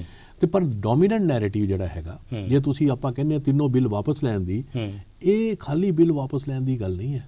ਤਿੰਨੋਂ ਬਿੱਲ ਦਾ ਜੇ ਤੁਸੀਂ ਕਰੈਕਟਰ ਦੇਖੋ, ਕਿ ਜੇ ਮੈਂ ਇੱਕ ਐਗਜ਼ਾਮਪਲ ਦੇਦਾ, ਜੇ ਤਿੰਨੋਂ ਬਿੱਲ ਤੁਸੀਂ ਕਹਿੰਦੇ ਆ ਕਿ ਇਹਦੇ ਨਾਲ ਕਿਸਾਨ ਦੀ ਇਨਕਮ ਵਧੇਗੀ, ਮੈਂ ਸਿੰਪਲ ਗੱਲ ਕਰਨਾ, ਸਰਕਾਰ ਕਹਿੰਦੀ ਹੈ ਕਿ ਇਹ ਤਿੰਨੋਂ ਬਿੱਲ ਆਪਾਂ ਲਿਆਂਦੇ ਨੇ ਕਿਉਂਕਿ ਕਿਸਾਨ ਦੀ ਆਮਦਨ ਵਧੇ, ਉਹਨੂੰ ਨਵੀਂ ਆਪਸ਼ਨ ਮਿਲੇ। ਮੇਰਾ ਸੁਝਾਅ ਹੈ ਇਹਦੇ 'ਚ ਕਿ ਹੱਲ ਦੇਣ ਲੱਗਿਓ ਕੋਈ। ਹਾਂ, ਮੈਂ ਸੁਝਾਅ ਦੇ ਦਰਸ਼ਕਾਂ ਨੂੰ ਕਰਦੇ ਆ ਤੇਰਾ ਖਬਰਦਾਰ ਵੀ ਹੱਲ ਦੇਣ ਲੱਗੇ ਨੇ। ਮੈਂ ਹੱਲ ਦੇਣ ਲੱਗਾ, ਮੈਂ ਇਹ ਕਹਿਣ ਲੱਗਾ ਵੀ ਜੇ ਇੰਨਾ ਹੀ ਫਾਇਦਾ ਕਿਸਾਨ ਦਾ ਹੋਣਾ ਹੈ ਤੇ ਸਰਕਾਰ ਜਿਹੜੀ ਹੈ ਕਿਸਾਨਾਂ ਤੋਂ ਪ੍ਰੋਕਿਓਰ ਕਰਕੇ ਕਾਰਪੋਰੇਟ ਨੂੰ ਵੇਚ ਦਿਆ ਕਰੇ, ਫਾਇਦਾ ਆਪ ਲੈ ਲੇ ਤੇ ਫਿਰ ਵੰਡ ਦੇਵੇ, ਸਾਨੂੰ ਵੰਡ ਦੇਵੇ।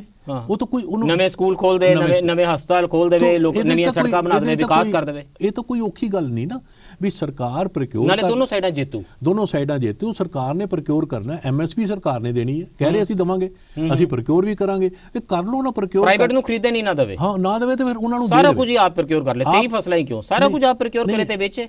ਹਾਂ, ਉਹਨਾਂ ਨੂੰ ਦੇ ਦੇ ਔਰ ਆਮਦਨ ਕਮਾਵੇ, ਜਿਹਦੇ ਨਾਲ ਐਜੂਕੇਸ਼ਨ ਹੈਲਥ ਅੱਗੇ ਵਧਣ। 11ਵੇਂ ਗੇੜ ਦੀ ਗੱਲਬਾਤ ਚ ਇਹੀ ਪ੍ਰਪੋਜ਼ਲ ਲੈ ਕੇ ਜਾਣੀ ਚਾਹੀਦੀ ਇਹਦੇ ਨਾਲ। ਕਿਉਂਕਿ ਮੈਂ ਇਹ ਕਿਉਂ ਕਹਿ ਰਿਹਾ, ਜੇ ਇੰਨਾ ਹੀ ਫਾਇਦੇਮੰਦ ਹੈ ਤਾਂ ਸਟੇਟ ਆਪ ਫਾਇਦਾ ਲੈ ਲੈ। ਸਟੇਟ ਲੋਕਾਂ ਦੀ ਸਟੇਟ ਹੈ, ਲੋਕਾਂ ਲਈ ਹੈ, ਉਹਨਾਂ ਲਈ ਕੰਮ ਕਰਨ ਲਈ ਕਮੇਟੀ। ਹਾਂ, we want the government to be rich. ਮੈਂ ਤਾਂ ਚਾਹਨਾ ਸਰਕਾਰ ਕੋਲ ਪੈਸਾ ਹੋਵੇ ਤਾਂ ਸਾਡੇ ਤੇ ਲਾਵੇ। ਸੋ ਇਹ ਇੱਕ ਤਾਂ ਇਹ ਹੈ। ਦੂਜੀ ਗੱਲ ਇਹਦੇ ਨਾਲ ਜੁੜੀ ਹੋਈ ਗੱਲ ਜਿਹੜੀ ਆਮ ਤੌਰ ਤੇ ਕਹੀ ਜਾਂਦੀ ਹੈ ਕਿ ਜੀ ਫੈਡਰਲਿਜ਼ਮ ਦਾ ਇਸ਼ੂ ਹੈ, ਫੈਡਰਲ ਸਟਰਕਚਰ ਨੂੰ ਇਹ ਕਰਤਾ ਉਹ ਕਰਤਾ, ਇਹ ਗੱਲਾਂ ਹੁੰਦੀਆਂ ਨੇ। ਲਓ, ਮੇਰਾ ਇਹ 'ਚ ਹੋਰ ਸੁਝਾਅ ਇੱਕ ਹੈ ਕਿ ਜਿਹੜੀ ਸਟੇਟ ਗਵਰਨਮੈਂਟ ਹੈ ਉਹ ਆਪਣੀ ਰਿਸਪੌਂਸਿਬਿਲਿਟੀ ਕਿਉਂ ਐਬਡੀਕੇਟ ਕਰਦੀ ਹੈ? ਸਰਕਾਰ ਹੈ, ਉਹ ਕਵੇ ਠੀਕ ਹੈ ਸੈਂਟਰ ਤੋਂ ਅਸੀਂ ਇੰਸ਼ੋਰੈਂਸ ਲੈ ਲੈਂਦੇ ਹਾਂ, ਐਮਐਸਪੀ ਵੀ ਦੇਣਗੇ, ਪ੍ਰੋਕਿਓਰਮੈਂਟ ਵੀ ਉਹ ਕਹਿੰਦੇ ਕਰਾਂਗੇ ਤੇ ਅਸੀਂ ਪ੍ਰੋਕਿਓਰ ਕਰਾਂਗੇ, ਅਸੀਂ ਐਮਐਸਪੀ ਦੇਵਾਂਗੇ ਔਰ ਅਸੀਂ ਤੁਹਾਨੂੰ ਇੰਸ਼ੋਰੈਂਸ ਦਿੰਦੇ ਹਾਂ, ਅਸੀਂ ਸੈਂਟਰ ਤੋਂ ਇੰਸ਼ੋਰੈਂਸ ਲੈ ਲੈਂਦੇ ਹਾਂ ਔਰ ਤੁਹਾਨੂੰ ਗਰੰਟੀ ਕਰਦੇ ਹਾਂ ਅਸੀਂ ਤੁਹਾਡੀ ਫਸਲ ਲੈ ਕੇ ਸੈਂਟਰ ਨੂੰ ਦੇ ਦਿਆ ਕਰਾਂਗੇ। ਸਟੇਟ ਤਾਂ ਫਾਈਟ ਹੀ ਨਹੀਂ ਕਰ ਰਹੀ ਕੋਈ ਫੈਡਰਲਿਜ਼ਮ ਲਈ। ਫੈਡਰਲਿਜ਼ਮ ਦਾ ਅਮਰਿੰਦਰ ਸਿੰਘ ਨਹੀਂ ਫਾਈਟ ਕਰ ਰਿਹਾ। ਨਹੀਂ, ਫਾਈਟ ਨਹੀਂ ਕਰਦੀ। ਮੈਂ ਇਹ ਕਹਿ ਰਿਹਾ ਫਾਈਟ ਨਾ ਕਰਨ, ਪਰ ਇੰਨੀ ਗੱਲ ਕਹਿ ਦੇਣ ਕਿ ਜਿਹੜੀ ਸੈਂਟਰ ਗਵਰਨਮੈਂਟ ਇੰਸ਼ੋਰੈਂਸ ਦਿੰਦੀ ਹੈ ਉਹ ਸਟੇਟ ਗਵਰਨਮੈਂਟ ਲੈ ਲਵੇ। ਤੁਸੀਂ ਸਾਨੂੰ ਸੈਂਟਰ ਨੂੰ ਕਹੇ ਸਾਨੂੰ ਇੰਸ਼ੋਰੈਂਸ ਦੇ ਦਿਓ ਕਿ ਤੁਸੀਂ ਪ੍ਰੋਕਿਓਰਮੈਂਟ ਵੀ ਕਰੋਗੇ, ਲਓਗੇ ਤੇ ਐਮਐਸਪੀ ਵੀ ਲਓਗੇ, ਤੇ ਮੈਂ ਅੱਗੇ ਕਿਸਾਨਾਂ ਨੂੰ ਕਹਿ ਦਿੰਦਾ ਕਿ ਮੇਰੀ ਗਰੰਟੀ ਹੈ ਮੈਂ ਤੁਹਾਡੇ ਤੋਂ ਪ੍ਰੋਕਿਓਰ ਕਰਾਂਗਾ, ਤੁਹਾਨੂੰ ਐਮਐਸਪੀ ਦੇਵਾਂਗਾ ਤੇ ਜੇ ਨਹੀਂ ਵਿਕੂਗੀ ਤੇ ਪੰਜਾਬ ਗਿਰਵੀ ਰੱਖ ਦਾਂਗਾ, ਜੇ ਅਮਰੀਕਾ ਨੇ ਖਰੀਦਣਾ ਅਮਰੀਕਾ ਖਰੀਦ ਲੇ। ਗੱਲ ਸਿਰਫ ਇੰਨੀ ਹੈ ਕਿ ਨਾ ਤਾਂ ਪੰਜਾਬ ਗਿਰਵੀ ਰੱਖਿਆ ਜਾਣਾ। ਇੱਥੇ ਮੈਂ ਕਹਿੰਦਾ ਵੀ ਜੇ ਸੈਂਟਰ ਨੇ ਸਰੈਂਡਰ ਕੀਤਾ ਮਾਰਕੀਟ ਨੂੰ, ਸਟੇਟਾਂ ਨੇ ਵੀ ਸਰੈਂਡਰ ਕੀਤਾ, ਰਾਜ ਵੀ ਸਰੈਂਡਰ ਕਰੇ ਬੈਠੇ। Let me jump from economics to politics. ਕੀ ਸਟੇਟ ਜਿਹੜੀ ਹੈ, and state I am asking in terms of the nation state ਜਿਹੜੀ ਹੈ, ਜਿਹੜੀ ਐਸਟੈਬਲਿਸ਼ਮੈਂਟ ਹੈ ਸਾਡੀ ਰਿਆਸਤ ਹੈ ਜਿਹੜੀ, is it wrong in understanding? ਕਿਉਂਕਿ ਇਸ ਕਿਸਮ ਦਾ ਆਲਮੋਸਟ ਇੱਕ ਪ੍ਰਭਾਵ ਦਿੱਤਾ ਜਾ ਰਿਹਾ ਜਿਵੇਂ ਜਿਹੜਾ ਅੰਦੋਲਨ ਹੋ ਰਿਹਾ, ਲੋਕ ਸਟੇਟ ਦੇ ਅਗੇਂਸਟ ਖੜੇ ਹੋ ਰਹੇ ਨੇ। ਕੀ 3 ਲਾਜ਼ ਦੇ ਮੁੱਦੇ ਤੇ ਜਿਹੜੀ ਇਹ ਮੂਵਮੈਂਟ ਚੱਲ ਰਹੀ ਹੈ, ਇਹ ਕੀ ਇਹ ਸਟੇਟ ਦੀ ਐਕਚੁਅਲੀ ਗ੍ਰੇਟ ਰੈਕੋਗਨੀਸ਼ਨ ਨਹੀਂ ਹੈ? ਜੇ ਮੈਂ ਕਹਿੰਦਾ ਮੈਂ ਤੁਹਾਡੇ 3 ਖੇਤੀ ਕਾਨੂੰਨ ਨਹੀਂ ਮੰਨਦਾ ਤਾਂ ਇਹਦਾ ਮਤਲਬ ਮੈਂ ਤੁਹਾਨੂੰ ਤੇ ਤੁਹਾਡੇ ਇਕਬਾਲ ਨੂੰ, ਤੁਹਾਡੀ ਰਿਆਸਤ ਨੂੰ ਤਾਂ ਮੈਂ ਮੰਨ ਰਿਹਾ। ਇਹ ਤਾਂ ਸਭ ਤੋਂ ਵੱਡੀ ਰੈਕੋਗਨੀਸ਼ਨ ਹੈ। ਪਤਾ ਨਹੀਂ ਖਾਲਿਸਤਾਨੀਆਂ ਨੇ ਇਹ ਕਰਨੀ ਸੀ ਜਾਂ ਨਹੀਂ ਕਰਨੀ ਸੀ, ਕੇਸਰੀ ਝੰਡੇ ਵਾਲਿਆਂ ਨੇ ਜਾਂ ਲਾਲ ਝੰਡੇ ਵਿੱਚ ਬਹੁਤ ਸਾਰੇ ਇਹੋ ਜਿਹੇ ਹੈਗੇ ਨੇ ਐਲੀਮੈਂਟ ਜਿਹੜੇ ਕਹਿੰਦੇ ਨੇ ਅਸੀਂ ਤਾਂ ਇਸ ਰਿਆਸਤ ਨੂੰ ਨਹੀਂ ਮੰਨਦੇ। ਮੈਨੂੰ ਲੱਗਦਾ ਇਹ ਤਾਂ ਬਹੁਤ ਵੱਡੀ ਰੈਕੋਗਨੀਸ਼ਨ ਪ੍ਰਦਾਨ ਕਰ ਰਹੇ ਨੇ। Do you think state is wrong in understanding ਇਹ ਪ੍ਰੋਜੈਕਟ ਕਰਨ ਦੇ ਵਿੱਚ ਕਿ ਜੀ ਇਹ ਸਰਕਾਰ ਦੇ ਖਿਲਾਫ ਨਹੀਂ, ਇਹ ਤਾਂ ਰਿਆਸਤ ਦੇ ਖਿਲਾਫ ਇੱਕ ਕੋਈ ਜੁਰਮ ਹੋ ਰਿਹਾ ਹੈ, ਇਹ ਤਾਂ ਨੇਸ਼ਨ ਸਟੇਟ ਨੂੰ ਹੀ ਨਹੀਂ ਪਸੰਦ ਕਰਦੇ? ਦੇਖੋ, ਮੈਂ ਉਹੀ ਕਿਹਾ ਵੀ ਸਟੇਟ ਵੱਲੋਂ ਵੀ ਕਈ ਤਰ੍ਹਾਂ ਦੇ ਨੈਰੇਟਿਵਸ ਹੈਗੇ, ਪਰ ਮੈਂ ਜੇ ਸਟੇਟ ਦਾ ਇਹ ਦੇਖਾਂ ਵੀ ਸਟੇਟ ਇਹਨਾਂ ਨਾਲ ਨੈਗੋਸ਼ੀਏਟ ਕਰ ਰਹੀ ਹੈ, ਗੱਲਬਾਤ ਕਰ ਰਹੀ ਹੈ, ਇਹਦਾ ਮਤਲਬ ਸਟੇਟ ਰਿਕੋਗਨਾਈਜ਼ ਕਰਦੀ ਹੈ ਵੀ ਇਸ ਮੂਵਮੈਂਟ 'ਚ ਕਿਤੇ ਨਾ ਕਿਤੇ ਕੋਈ ਸਹੀ ਗੱਲਾਂ ਵੀ ਹੈਗੀਆਂ ਨੇ ਜੀ। ਕਿਉਂਕਿ ਸਟੇਟ ਦਾ ਇੱਕ ਆਪਣਾ ਇਹ ਵੀ ਰੋਲ ਹੈ ਕਿ ਵੈਲਫੇਅਰ ਸਟੇਟ ਹੈ। ਵੈਲਫੇਅਰ ਸਟੇਟ ਦਾ ਕੰਮ ਹੈ ਕਿ ਮੈਂ ਲੋਕਾਂ ਤੱਕ ਅਨਾਜ ਪਹੁੰਚਾਵਾਂ, ਪਰਹੈਪਸ ਕਥਾ ਕਲਾਮੇ ਲਈ ਮਾਫੀ, ਪਰ ਕਿਤੇ ਸਟੇਟ ਇਸ ਗੱਲ ਲਈ ਤਾਂ ਨਹੀਂ ਕਰ ਰਹੀ ਗੱਲਬਾਤ ਕਿ ਸਟੇਟ ਅੰਡਰਸਟੈਂਡਸ ਕਿ ਦਿਸ ਇਜ਼ ਦਾ ਬਲੋ ਬੈਕ, ਇਹ ਪੁਸ਼ਬੈਕ ਆਇਆ ਵੱਡਾ, ਔਰ ਉਹ 91 ਤੋਂ ਗਿਣਦੇ ਨੇ, ਤੁਸੀਂ ਉਹਨਾਂ ਦੀ ਨਿਸ਼ਾਨਦੇਹੀ 85 86 ਤੋਂ ਹੀ ਕਰ ਦਿੱਤੀ ਹੈ ਕਿ ਉਸ ਵੇਲੇ ਤੋਂ ਲੈ ਕੇ ਜਿਹੜੀਆਂ ਨੀਤੀਆਂ ਲਗਾਤਾਰ ਚੱਲੀਆਂ ਆ ਰਹੀਆਂ ਸਨ, ਤੁਸੀਂ ਕਿਸਾਨਾਂ ਤੋਂ, ਕਾਮਿਆਂ ਤੋਂ, ਹਰ ਕਿਸਮ ਦੇ ਹਿੰਦੁਸਤਾਨ ਦੇ ਵੈਲਥ ਪ੍ਰੋਡਿਊਸਿੰਗ ਲੋਕਾਂ ਤੋਂ ਉਹਨਾਂ ਦੀ ਏਜੰਸੀ ਖੋ ਰਹੀ ਸੀ ਸਟੇਟ। ਤੇ ਹੁਣ ਜਦੋਂ ਫਾਈਨਲ ਏਜੰਸੀ ਜਾ ਰਹੀ ਹੈ, ਲੈਂਡ ਦੇ ਨਾਲ ਬਹੁਤ ਰੈਕੋਗਨੀਸ਼ਨ ਸੀ ਇਸ ਏਜੰਸੀ ਦੀ, ਉਹ ਜਦੋਂ ਏਜੰਸੀ ਜਾ ਰਹੀ ਹੈ ਤਾਂ ਇਹ ਵੱਡਾ ਪੁਸ਼ਬੈਕ ਆਇਆ ਸਟੇਟ ਨੂੰ, ਇਹਦੇ ਚੋਂ ਰੈਵੋਲੂਸ਼ਨ ਦੀਆਂ ਚਿੰਗਾਰੀਆਂ ਨਜ਼ਰ ਆ ਰਹੀਆਂ ਨੇ, ਇਸ ਕਰਕੇ ਸਟੇਟ ਗੱਲ ਕਰ ਰਹੀ ਹੈ। ਦੇਖੋ ਗੱਲ ਇਹ ਹੈ ਕਿ ਇਹਦੇ ਵਿੱਚ ਸਟੇਟ ਨੂੰ ਇਹ ਕੋਈ ਚਿੰਗਾਰੀਆਂ ਉੱਚ ਨਜ਼ਰ ਨਹੀਂ ਆਉਂਦੀ, ਕਿਉਂਕਿ ਸਟੇਟ ਨਾ ਇੱਕ ਕੰਪਲੈਕਸ ਐਂਟੀਟੀ ਹੁੰਦੀ। ਇੱਕ ਲੈਵਲ ਤੇ ਸਟੇਟ ਨੂੰ ਇਹ ਵੀ ਲੱਗਦਾ ਹੈ ਕਿ ਅਸੀਂ ਵੈਲਫੇਅਰ ਦਾ ਇੱਕ ਮਕੋਠਾ ਵੀ ਸਾਡੇ ਕੋਲ ਹੈਗਾ, ਖਾਲੀ ਅਸੀਂ ਮਾਰਕੀਟ ਦੀ ਤਰ੍ਹਾਂ ਕੈਲਸ ਵੀ ਨਹੀਂ ਹੋ ਸਕਦੇ। ਤੇ ਸਟੇਟ ਨੈਗੋਸ਼ੀਏਸ਼ਨ ਵੀ ਕਰਦੀ ਹੈ, ਮਿਡਲ ਪਾਥ ਵੀ ਲੱਭਦੀ ਹੈ। ਅਸੀਂ ਇਹਨੂੰ ਕਹਿੰਦੇ ਆ ਸਟੇਟ ਵਾਰ-ਵਾਰ ਆਪਣੇ ਨੂੰ ਰੀਇਨਵੈਂਟ ਕਰਦੀ ਹੈ, ਪਰ ਰੀਇਨਵੈਂਟ ਜਦੋਂ ਕਰਦੀ ਹੈ ਉਦੋਂ ਥੋੜਾ ਈਗੋ ਵਿੱਚ ਆਉਂਦੀ ਹੈ, ਪ੍ਰੈਸਟੀਜ ਵੀ ਥੱਲੇ ਆਉਂਦੀ ਹੈ। ਹੁਣ ਜਦੋਂ ਇਹ ਕਾਨੂੰਨ ਵਾਪਸ ਲੈਣ ਦੀ ਗੱਲ ਆਉਂਦੀ ਹੈ, ਸਟੇਟ ਨੂੰ ਲੱਗਦਾ ਹੈ ਕਿ ਇਹ ਡੈਮੋਕ੍ਰੇਸੀ ਨੂੰ ਬਹੁਤ ਵੱਡਾ ਖਤਰਾ ਹੋਏਗਾ ਜੇ ਅਸੀਂ ਇਹ ਕਾਨੂੰਨ ਵਾਪਸ ਲੈ ਲਈ ਤਾਂ ਹੋਰ ਕਈ ਕਾਨੂੰਨ ਵਾਪਸ ਲੈਣੇ ਪੈਣਗੇ। ਸੋ ਮੈਨੂੰ ਸਿਰਫ ਇਹਦੇ 'ਚ ਇੱਕੋ ਹੀ ਗੱਲ ਮੈਂ ਜਿਹੜੀ ਇਹ 'ਚ ਰਜਿਸਟਰ ਕਰਨਾ ਚਾਹੁੰਦਾ ਕਿ ਸਟੇਟ ਜੇ ਕਾਨੂੰਨ ਵਾਪਸ ਨਾ ਲੈ ਲਏ ਤੇ ਆਪਣੇ ਆਪ ਨੂੰ ਰੀਅਲ ਵੈਲਫੇਅਰ ਹੀ ਕਰ ਲਵੇ ਕਿ ਮੈਂ ਵੈਲਫੇਅਰ ਸਟੇਟ ਹਾਂ ਤੇ ਮੈਂ ਸਾਰਾ ਕੰਮ ਆਪ ਕਰਾਂਗਾ, ਪ੍ਰੋਕਿਓਰ ਕਰਾਂਗਾ, ਸਭ ਕਰਾਂਗਾ, ਮਾਰਕੀਟ ਦੇਵਾਂ, ਕਿਸਾਨ ਦੇ ਇੰਟਰਸਟ ਨੂੰ। ਇਹਦੇ ਨਾਲ ਮੈਂ ਜੁੜੀ ਹੋਈ ਗੱਲ ਹੀ ਕਹਿਦਾ ਕਿ ਡਾਇਵਰਸੀਫਿਕੇਸ਼ਨ ਦੀ ਗੱਲ ਬੜੀ ਹੁੰਦੀ ਹੈ। ਮੈਂ ਇਹਨੂੰ ਬੜਾ ਫੈਸ਼ਨੇਬਲ ਸਮਝਦਾ ਗੱਲ ਨੂੰ, ਕਿ ਵੀ ਇਸ ਕਰਕੇ ਫੈਸ਼ਨੇਬਲ ਕਿ ਤੁਸੀਂ ਕਹਿੰਦੇ ਜੇ ਡਾਇਵਰਸੀਫਾਈ ਕਰ ਲੈਂਦੇ ਤੇ ਕਿਸਾਨ ਦੀ ਇਨਕਮ ਵੱਧ ਜਾਂਦੀ ਨਾ। ਮੇਰਾ ਆਰਗੂਮੈਂਟ ਇਹ ਹੈ ਕਿ ਫੂਡ ਅਸੀਂ ਗਰੋ ਕਰਨਾ ਹੈ ਫੂਡ ਸਿਕਿਉਰਿਟੀ ਲਈ, ਨੈਸ਼ਨਲ ਸਿਕਿਉਰਿਟੀ ਲਈ, ਤੇ ਮੈਂ ਜੇ ਫੂਡ ਜਦੋਂ ਗਰੋ ਕਰਦਾ ਤੇ ਮੈਂ ਉਨੀ MSP ਦੇਦਾ ਜਿੰਨੀ ਮੈਨੂੰ ਆਇਲ ਸੀਡ ਗਰੋ ਕਰਕੇ ਮਿਲਣੀ ਹੈ ਕਿਸਾਨ ਦੀ ਤਾਂ ਇਨਕਮ ਹੋਗੀ। ਮੇਰਾ ਕੰਮ ਹੈ ਜਿਹੜੇ ਲੋਕ ਇਹਨਾਂ ਕੋਲ ਫੂਡ ਹੈ ਨਹੀਂ ਉਹਨੂੰ ਫੂਡ ਦੇਣਾ, ਇਹ ਸਟੇਟ ਦਾ ਕੰਮ ਹੈ। ਤੇ ਮੈਂ ਡਾਇਵਰਸੀਫਾਈ ਕਰਨਾ ਹੋਵੇ ਤੇ ਮੱਧ ਪ੍ਰਦੇਸ਼ 'ਚ ਕਰ ਲੈਣਾ, ਵੈਸਟਰਨ UP 'ਚ ਕਰ ਲੈਣਾ, ਜਿੱਥੇ ਉਹ ਉਹਨਾਂ ਨੂੰ ਮੈਂ ਹੁਣ ਕਣਕ ਉਹ ਲਾਉਣ ਨੂੰ ਲਾਤਾ, ਉਹ ਫੂਡ ਹੁਣ ਗਰੋ ਕਰਨਗੇ, ਭਾਈ ਉਹਨਾਂ ਤੋਂ ਡਾਇਵਰਸੀਫਾਈ ਕਰ ਲਓ, ਉੱਥੇ ਆਇਲ ਸੀਡ ਗਰੋ ਕਰ ਲਓ, ਉਹਨਾਂ ਦੀ ਇਨਕਮ ਵਧਾ ਲਓ। ਇੱਥੇ ਕਿਸਾਨ ਨੂੰ ਉਨੀ ਇਨਕਮ ਦੇ ਦਿਓ ਜਿੰਨੀ ਕਿ ਉਹਨੂੰ ਕਮਰਸ਼ੀਅਲ ਕ੍ਰੌਪ ਉਗਾ ਕੇ ਮਿਲਣੀ ਸੀ। ਦੇयर इज ਐਨ ਐਸੈਂਸ਼ੀਅਲ ਐਕਸਪਲੋਇਟੇਟਿਵ ਐਲੀਮੈਂਟ ਹੈ ਸਟੇਟ ਦਾ, ਹਮੇਸ਼ਾ ਰਿਹਾ। ਅਸੀਂ ਇਸੇ ਸਟੇਟ ਨੂੰ ਇਸੇ ਤਰੀਕੇ ਨਾਲ ਪੂਸਾ ਇੰਸਟੀਚਿਊਟ, ਪੰਜਾਬ ਐਗਰੀਕਲਚਰ ਯੂਨੀਵਰਸਿਟੀ, ਇਹ ਸਭ ਸੰਸਥਾਵਾਂ ਬਣਾ ਕੇ ਇੱਕ ਕੈਪੀਟਲ ਇੰਟੈਂਸਿਵ ਐਗਰੀਕਲਚਰ ਦਾ ਮਾਡਲ ਪੁਸ਼ ਕਰਦੇ ਹਾਂ। ਆਪਣੇ ਸਾਹਮਣੇ ਦੇਖਿਆ ਹੈ ਰਬੀ ਪ੍ਰੈਕਟਿਸਿਸ, ਖਰੀਫ ਪ੍ਰੈਕਟਿਸਿਸ ਦੀਆਂ ਕਿਤਾਬਾਂ ਛਾਪ ਕੇਵਲ ਇਹ ਨਹੀਂ ਕਿ ਬੂਟੇ ਕਿੰਨੀ ਦੂਰੀ ਤੇ ਲਾਓ, ਬਲਕਿ ਇਸ ਮੌਸਮ ਵਿੱਚ ਇਹ ਵਾਲੀ ਖਾਦ ਪਾਓ, ਇਹ ਵਾਲੀ ਕੀੜੇ ਮਾਰ ਦਵਾਈ, ਇਹ ਵਾਲੀ ਹੋਰ ਫਰਟੀਲਾਈਜ਼ਰ ਪਾਓ, ਟਰੈਕਟਰ ਖਰੀਦੋ, ਕੰਬਾਈਨਾਂ ਲਾਓ, ਤਮਾਮ ਤਰ੍ਹਾਂ ਦੇ ਸੰਦ। ਕਿਸਾਨਾਂ ਦਾ ਜਿਹੜਾ ਕਿਸਾਨ ਮੇਲਾ ਹੁੰਦਾ ਯੂਨੀਵਰਸਿਟੀ ਦਾ, ਉਹ ਮੈਕਨਾਈਜੇਸ਼ਨ ਦੀ ਇੱਕ ਵੱਡੀ ਐਗਜ਼ੀਬਿਸ਼ਨ ਹੁੰਦੀ ਹੈ। ਇਹ ਸਾਰੇ ਦੇ ਵਿੱਚ ਮੇਰਾ ਖਿਆਲ ਜਿਸ ਵੇਲੇ ਤੋਂ ਇਹ ਕਹਿੰਦੇ ਨੇ ਕਿ ਪਾਲਿਸੀਜ਼ ਆ ਗਈਆਂ ਸੀ ਗਲੋਬਲਾਈਜੇਸ਼ਨ ਦੀਆਂ, ਉਸੇ ਵੇਲੇ ਹੀ ਵੰਦਨਾ ਸ਼ਿਵਾ ਵਾਲੀ ਕਿਤਾਬ ਆ ਗਈ ਸੀ, violence of the green revolution. So ਸਾਨੂੰ ਉਸ ਵੇਲੇ ਪਤਾ ਸੀ 1991 'ਚ ਸਾਨੂੰ ਪਤਾ ਸੀ ਕਿ ਇਹ ਸਾਡੇ ਖੇਤਾਂ ਨਾਲ, ਮਿੱਟੀ, ਪਵਨ ਪਾਣੀ ਨਾਲ ਕੀ ਕਰ ਰਹੀ ਹੈ। ਤਾਂ ਫਿਰ ਅੱਜ ਤਾਂ ਅਸੀਂ 2021 ਦੇ ਵਿੱਚ ਬੈਠੇ ਹਾਂ, ਅਸੀਂ 3 ਦਹਾਕੇ ਜੇ ਸਟੇਟ ਦਾ ਐਕਸਪਲੋਇਟੇਟਿਵ ਕਰੈਕਟਰ ਰਹਿੰਦਾ ਤਾਂ ਅੱਜ ਅਸੀਂ ਸਟੇਟ ਦਾ ਕੋਈ ਵੈਲਫੇਅਰ ਏਜੰਡਾ ਵੀ ਹੋਵੇਗਾ, ਇਹਦੇ ਤੇ ਕਿਸਾਨ ਕਿੱਦਾਂ ਇਤਬਾਰ ਕਰ ਲਵੇ। ਨਹੀਂ ਤੁਸੀਂ ਦੇਖੋ ਇਹਦੇ 'ਚ ਜਿਹੜੀ ਸਾਰਿਆਂ ਨਾਲੋਂ ਵੱਡੀ ਗੱਲ ਹੈ ਜੋ ਮੈਨੂੰ ਲੱਗਦੀ ਹੈ ਕਿ ਸਟੇਟ ਦਾ ਜਿਹੜਾ ਇੱਕ ਮੇਨ ਫੰਕਸ਼ਨ ਹੈ ਡਿਸਟ੍ਰੀਬਿਊਟਿਵ ਜਸਟਿਸ ਦਾ ਜੀ। ਫੂਡ ਤੇ ਜਦੋਂ ਮੈਂ ਗੱਲ ਕਰਦਾ ਤੇ ਉਦੋਂ ਮੈਂ ਡਿਸਟ੍ਰੀਬਿਊਟਿਵ ਜਸਟਿਸ ਨੂੰ ਕੋਰ ਮੰਨਦਾ। ਉਹਦੇ ਵਿੱਚ ਸਾਰਾ ਕੁਝ ਆਉਂਦਾ, ਉਹਦੇ ਫੂਡ ਵੀ ਆਉਂਦਾ, ਉਹਦੇ ਚ ਨਿਆਂ ਵੀ ਆਉਂਦਾ, ਸਿੱਖਿਆ ਵੀ ਆਉਂਦੀ, ਸਿਹਤ ਆਉਂਦੀ, ਸਭ ਕੁਝ ਆਉਂਦਾ। ਪਰ ਜੇ ਮੈਂ ਸੋਚਾਂ ਕਿ ਸਿਰਫ ਮੈਂ ਐਫੀਸ਼ੀਐਂਸੀ ਤੇ ਪ੍ਰੋਡਕਸ਼ਨ ਹੀ ਵਧਾਣੀ ਹੈ ਤੇ ਮੈਂ ਉਹ ਚ ਡਿਸਟ੍ਰੀਬਿਊਟ ਕਿੱਦਾਂ ਕਰਨਾ, GDP ਵਧਾਣੀ ਹੈ, ਫਿਰ ਤਾਂ ਲਾਲਾ ਜੀ ਦੀ ਦੁਕਾਨ ਹੈ ਨਾ। ਹਾਂਜੀ, ਤੇ ਤੁਸੀਂ ਇਹ ਕੀ ਕਹਿ ਰਹੇ ਹੋ ਕਿ ਐਫੀਸ਼ੀਐਂਸੀ ਵੱਧ ਜਾਊਗੀ, ਕਾਰਪੋਰੇਟ ਆ ਜਾਏਗਾ, ਵੱਡੇ ਫਾਰਮ ਹੋ ਜਾਣਗੇ, ਟੈਕਨੋਲੋਜੀ ਆ ਜਾਏਗੀ, ਐਗਰੀਕਲਚਰ ਵਧੀਆ ਕਰਨ ਲੱਗ ਜਾਏਗੀ। ਉਹੀ ਸਭ ਕੁਝ ਹੋ ਰਿਹਾ ਸੀ PAU ਦੇ ਵਿੱਚ। ਮੈਨੂੰ ਤਾਂ ਕੋਈ ਇਤਰਾਜ਼ ਨਹੀਂ ਇੱਥੇ, ਐਗਰੀਕਲਚਰ ਤਾਂ ਬਹੁਤ ਵਧੀਆ ਕਰ ਜੂਗੀ, ਪਰ ਇੱਕ ਕਿਸਾਨ ਉਹਦਾ ਕੀ ਹੋਊਗਾ? ਇੱਕ ਜਿਹੜਾ ਗਰੀਬ ਹੈ ਜਿਹਨੂੰ ਖਾਣਾ ਮਿਲਦਾ, ਤੁਸੀਂ ਉਹਨੂੰ ਕਹਿ ਦਿੰਦੇ ਹੋ ਕਿ ਐਫੀਸ਼ੀਐਂਸੀ ਜਿਹੜੀ ਹੈਗੀ ਹੈ ਉਹ ਐਫੀਸ਼ੀਐਂਟਲੀ ਐਲੀਮੀਨੇਟ ਕਰੇਗੀ ਇੱਕ ਕਿਸਾਨ ਨੂੰ, ਕਿਸਾਨ ਮਜ਼ਦੂਰ ਨੂੰ, ਉਹਨੂੰ ਐਫੀਸ਼ੀਐਂਟਲੀ ਕਿਸਾਨ ਨੂੰ ਜ਼ਮੀਨ ਤੋਂ ਅਲੱਗ ਕਰ ਦੇਗੀ, ਜ਼ਮੀਨ ਨੂੰ ਹੋਰ ਵਧੀਆ ਤਰੀਕੇ ਨਾਲ ਯੂਜ਼ ਕੀਤਾ ਜਾਏਗਾ ਤੇ ਕੋਈ ਹੋਰ ਜਿਹਦਾ ਨਾਮ ਅੱਜ ਕੱਲ੍ਹ ਵੱਡੇ ਟਾਵਰਾਂ ਤੇ ਲਿਖਿਆ ਹੋਇਆ ਇਹਦੇ ਚੋਂ ਪੈਸਾ ਕਮਾਣਗੇ। ਸੋ ਇਹਦਾ ਮਤਲਬ ਇਹ ਹੈ ਕਿ ਐਫੀਸ਼ੀਐਂਸੀ ਮੇਰਾ ਕੋਰ ਪ੍ਰਿੰਸੀਪਲ ਬਣ ਗਿਆ ਕਿ ਮੈਂ ਐਫੀਸ਼ੀਐਂਟਲੀ ਔਰ ਇਫੈਕਟਿਵਲੀ ਲੋਕਾਂ ਲਈ ਟ੍ਰੈਜਡੀਜ਼ ਪ੍ਰੋਡਿਊਸ ਕਰਾਂਗਾ ਤੇ ਮੈਨੂੰ ਸਪੋਰਟ ਕਰੋ, ਤੇ ਇੱਕ ਪਾਸੇ ਮੈਂ ਪ੍ਰੋਡਕਸ਼ਨ ਵੀ ਵਧਾ ਲਾਂਗਾ। ਸੋ ਐਫੀਸ਼ੀਐਂਸੀ ਆਪਣੇ ਆਪ 'ਚ ਕੋਈ ਵੈਲਿਊ ਨਹੀਂ ਹੋਇਆ ਕਰਦੀ। ਸੋ ਲੈਟ ਮੀ ਆਸਕ ਦਿਸ ਕਿ ਆਈਡੀਆ ਆਫ ਸਟੇਟ ਬਦਲ ਗਿਆ ਹੈ, ਮਤਲਬ ਕਿ ਹੁਣ ਸਟੇਟ ਇੱਕ ਪ੍ਰਾਈਵੇਟ ਐਂਟੀਟੀ ਦੇ ਤੌਰ ਦੇ ਉੱਤੇ ਦੇਖੀ ਜਾਵੇ, ਮਤਲਬ ਇਟਸ ਨਾਟ ਕਿ ਇਹ ਸਰਕਾਰ ਹੈ ਚੰਗੀ ਹੈ ਜਾਂ ਮਾੜੀ ਹੈ, ਚੰਗੀਆਂ ਸਰਕਾਰਾਂ ਆਉਂਦੀਆਂ ਨੇ, ਮਾੜੀਆਂ ਆਉਂਦੀਆਂ ਨੇ।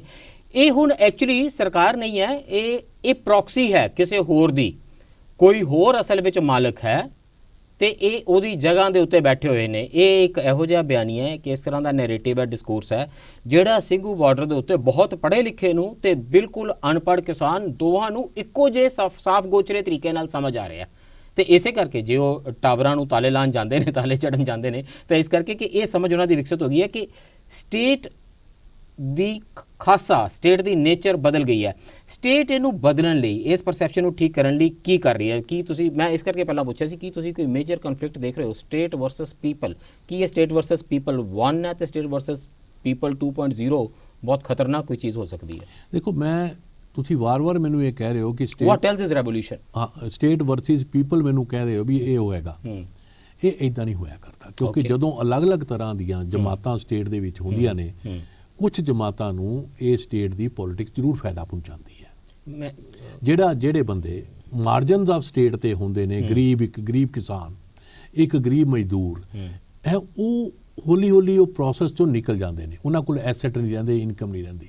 ਪਰ ਇੱਕ ਹੋਰ ਤਬਕਾ ਜਿਹੜਾ ਹੈਗਾ ਉਹ ਸਟੇਟ ਨੂੰ ਕੰਟਰੋਲ ਕਰਨ ਲੱਗ ਜਾਂਦਾ ਹੈ। ਜਦੋਂ ਮੈਂ ਕਈ ਵਾਰ ਜਿਵੇਂ ਮਿਡਲ ਕਲਾਸ ਸਾਡੀ ਮੂਵ ਇਨ ਕੀਤੀ ਹੈ, ਜਦੋਂ ਮੈਂ ਕਈ ਵਾਰ ਕਿਹਾ ਕਿ ਜਦੋਂ ਅਸੀਂ ਕਹਿੰਦੇ ਆ ਕਿ ਵੀ ਜਿਹੜੇ ਲੋਕ ਵੋਟਾਂ ਪਾਉਂਦੇ ਨੇ, ਸਰਕਾਰ ਉਹਨਾਂ ਦੀ ਨਹੀਂ ਬਣਦੀ। ਜਿਹੜੇ ਲੋਕ ਸਰਕਾਰ ਨੂੰ ਚਲਾਉਂਦੇ ਨੇ, ਸਾਡੇ ਵਰਗੇ, ਸਰਕਾਰ ਉਹਨਾਂ ਦੀ ਹੁੰਦੀ ਹੈ। ਤੇ ਉਦੋਂ ਅਸੀਂ ਇਹ ਕਹਿਣ ਲੱਗ ਜਾਂਦੇ ਆ, ਉਦੋਂ ਤੋਂ ਅਸੀਂ ਪ੍ਰੋਮਿਸ ਕਰਕੇ ਆਉਂਦੇ ਆ ਵੀ ਤੁਹਾਨੂੰ ਇਹ ਦੇਵਾਂਗੇ। ਉਹਨਾਂ ਨੂੰ ਅਸੀਂ ਜਦੋਂ ਪਾਵਰ 'ਚ ਆ ਜਾਂਦੇ ਆ, ਅਸੀਂ ਕਹਿੰਦੇ ਆ, ਸਾਡੇ ਵਰਗੇ ਬੰਦੇ ਸਮਝਾਉਂਦੇ ਨੇ ਸਰਕਾਰ ਨੂੰ ਵੀ ਇਹ ਤਾਂ ਖੈਰਾਤ ਹੈ, ਇਹ ਤਾਂ ਡੋਲਦ ਹੈ, ਇਹ ਨਹੀਂ ਦੇਣੀਆਂ ਚਾਹੀਦੀਆਂ।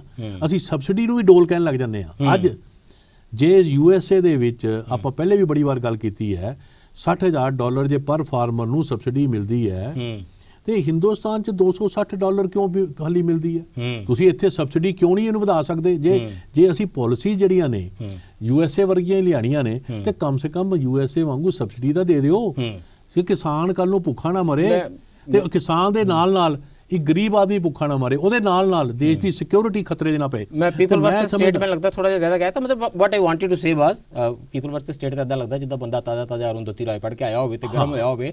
ਵਾਟ ਆਈ ਐਮ ਆਸਕਿੰਗ ਇਸ ਕਿ ਕੀ ਕ੍ਰਾਈਸਿਸ ਆਫ ਕੌਨਫੀਡੈਂਸ ਤਾਂ ਹੈ ਪੀਪਲ ਤੇ ਸਰਕਾਰ ਦੇ ਵਿੱਚ, ਬਿਟਵੀਨ ਪੀਪਲ ਐਂਡ ਗਵਰਨਮੈਂਟ? ਨਹੀਂ, ਮੈਂ ਤੁਹਾਨੂੰ ਦੱਸਦਾ, ਜਦੋਂ ਪਾਰਟੀਆਂ ਨੂੰ ਬਾਹਰ ਰੱਖਿਆ ਤੇ ਇੱਕ ਟਰਸਟ ਡੈਫਿਸਿਟ, ਪਾਰਟੀਆਂ ਮੀਡੀਏਟਿੰਗ ਫੈਕਟਰ ਸੀਗੀਆਂ, ਬਾਹਰ ਹੋ ਗਈਆਂ। ਨੈਚੁਰਲੀ ਪੋਲੀਟੀਕਲ ਪਾਰਟੀ ਜਿਹੜੀਆਂ ਨੇ, ਉਹ ਹੁਣ ਡੇਂਜਰਸ ਸਿਚੁਏਸ਼ਨ ਹੈ ਜੇ ਮੀਡੀਏਟਰ ਵਿੱਚ ਨਾ ਰਵੇ। ਨਹੀਂ, ਇਸੇ ਕਰਕੇ ਮੈਂ ਕਿਹਾ ਕਿ ਇੱਕ ਨਵੀਂ ਪਾਰਟੀ ਦੀ ਹੋਂਦ ਦੀ ਕੋਸ਼ਿਸ਼ ਹੁੰਦੀ ਰਹੀ ਹੈ। ਪਹਿਲੇ ਵੀ ਨਵੀਆਂ ਪਾਰਟੀਆਂ ਆਉਂਦੀਆਂ ਰਹੀਆਂ ਤੇ ਉਹ ਵੀ ਮੇਨ ਸਟ੍ਰੀਮ ਹੋ ਗਈਆਂ ਨੇ, ਉਹ ਵੀ ਉਸੇ ਹੀ ਰਾਜਨੀਤੀ ਦਾ ਹਿੱਸਾ ਹੋ ਗਈਆਂ ਜਿਹੜੇ ਪਹਿਲੇ ਵਾਲੀ ਰਾਜਨੀਤੀ ਸੀ। ਇਹਦਾ ਕੋਈ ਇੰਤਜ਼ਾਰ ਕਰ ਰਹੇ ਨੇ ਤੋਮਰ ਸਾਹਿਬ ਪੀਯੂਸ਼ ਗੋਇਲ ਤੇ ਮੋਦੀ ਜੀ? ਮੈਨੂੰ ਬ੍ਰੇਕ ਲਈ ਰੁਕਣਾ ਪੈ ਰਿਹਾ, ਵਾਪਸ ਆਵਾਂਗੇ। ਖਾਸ ਤੌਰ ਤੇ ਇੱਕ ਸਵਾਲ ਪੁੱਛਣ ਲਈ ਤੁਹਾਡੇ ਤੋਂ ਕਿ ਇਹ ਜਿਹੜਾ ਬਾਰਡਰ ਤੇ ਅੰਦੋਲਨ ਜਿਸ ਤਰੀਕੇ ਨਾਲ ਚੱਲ ਰਿਹਾ, ਕਿਉਂਕਿ ਅੰਦੋਲਨ ਦੇ ਵਿੱਚ ਜੋਸ਼ ਦੀ, ਨਾਰਿਆਂ ਦੀ ਬੜੀ ਗੱਲ ਹੁੰਦੀ ਹੈ, ਤੇ ਹੁਣ ਗੱਲ ਜਿਹੜੀ ਆ ਅੰਦੋਲਨ ਦੇ ਵਿੱਚ ਉਹ ਪਿਆਰ, ਮੁਹੱਬਤ, ਭਾਈਚਾਰੇ ਦੀ, ਲੰਗਰ ਦੀ, ਇਹ ਜਿਹੜੀ ਸਾਂਝੀ ਵਿਰਾਸਤ ਦੀ ਹੋ ਰਹੀ ਹੈ। What does this say about us? ਇਹ ਸਾਡੇ ਬਾਰੇ ਕੀ ਕਹਿੰਦਾ? Will talk about this after this break.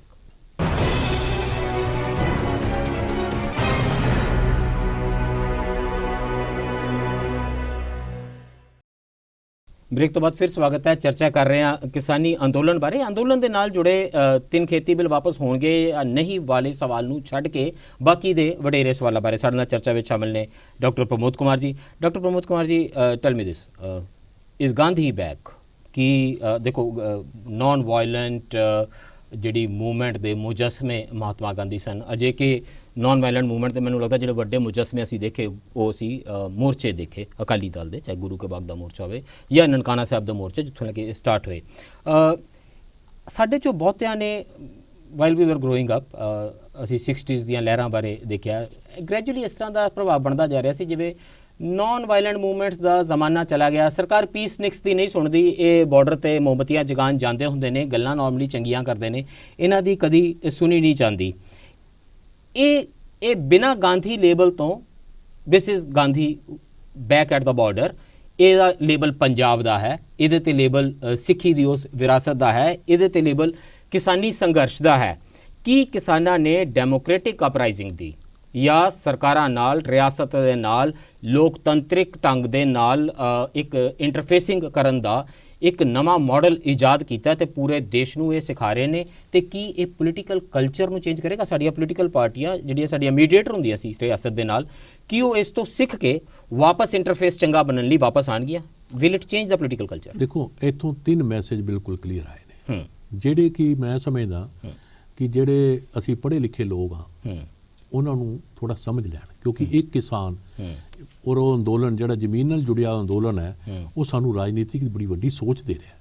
ਉਹ ਪਹਿਲੀ ਗੱਲ ਇਹ ਕਹਿ ਰਹੇ ਸਾਨੂੰ ਕਿ ਦੇਖੋ, ਇਹ ਰਾਜਨੀਤੀ ਦੇ ਮਸਲੇ ਹੁੰਦੇ ਨੇ, ਇਹ ਮਸਲੇ ਕੋਈ ਲੀਗਲ ਨਹੀਂ ਹੋਇਆ ਕਰਦੇ, ਇਕਨੋਮਿਕ ਨਹੀਂ ਨੇ, ਇਕਨੋਮਿਕ ਨਹੀਂ ਹੈ, ਲੀਗਲ ਨਹੀਂ ਹੈ, ਇਹਨੂੰ ਬ੍ਰੇਕ ਕਰਕੇ ਨਾ ਦੇਖੋ। ਹਾਂ, ਇਹਨਾਂ 'ਚ ਨਾ ਜਾਓ, ਕਿਉਂਕਿ ਇਹ ਰਾਜਨੀਤੀ ਕਿਹੜੀ ਹੈ, ਜੇ ਲੋਕਾਂ ਦੇ ਨਾਲ ਜੁੜੀ ਹੋਈ ਰਾਜਨੀਤੀ ਹੈ ਤੇ ਉਹਦੇ ਲਈ ਇਹ ਜਿਹੜੇ ਐਕਟ ਨੇ ਸ਼ਾਇਦ ਨਾ ਬਣਦੇ।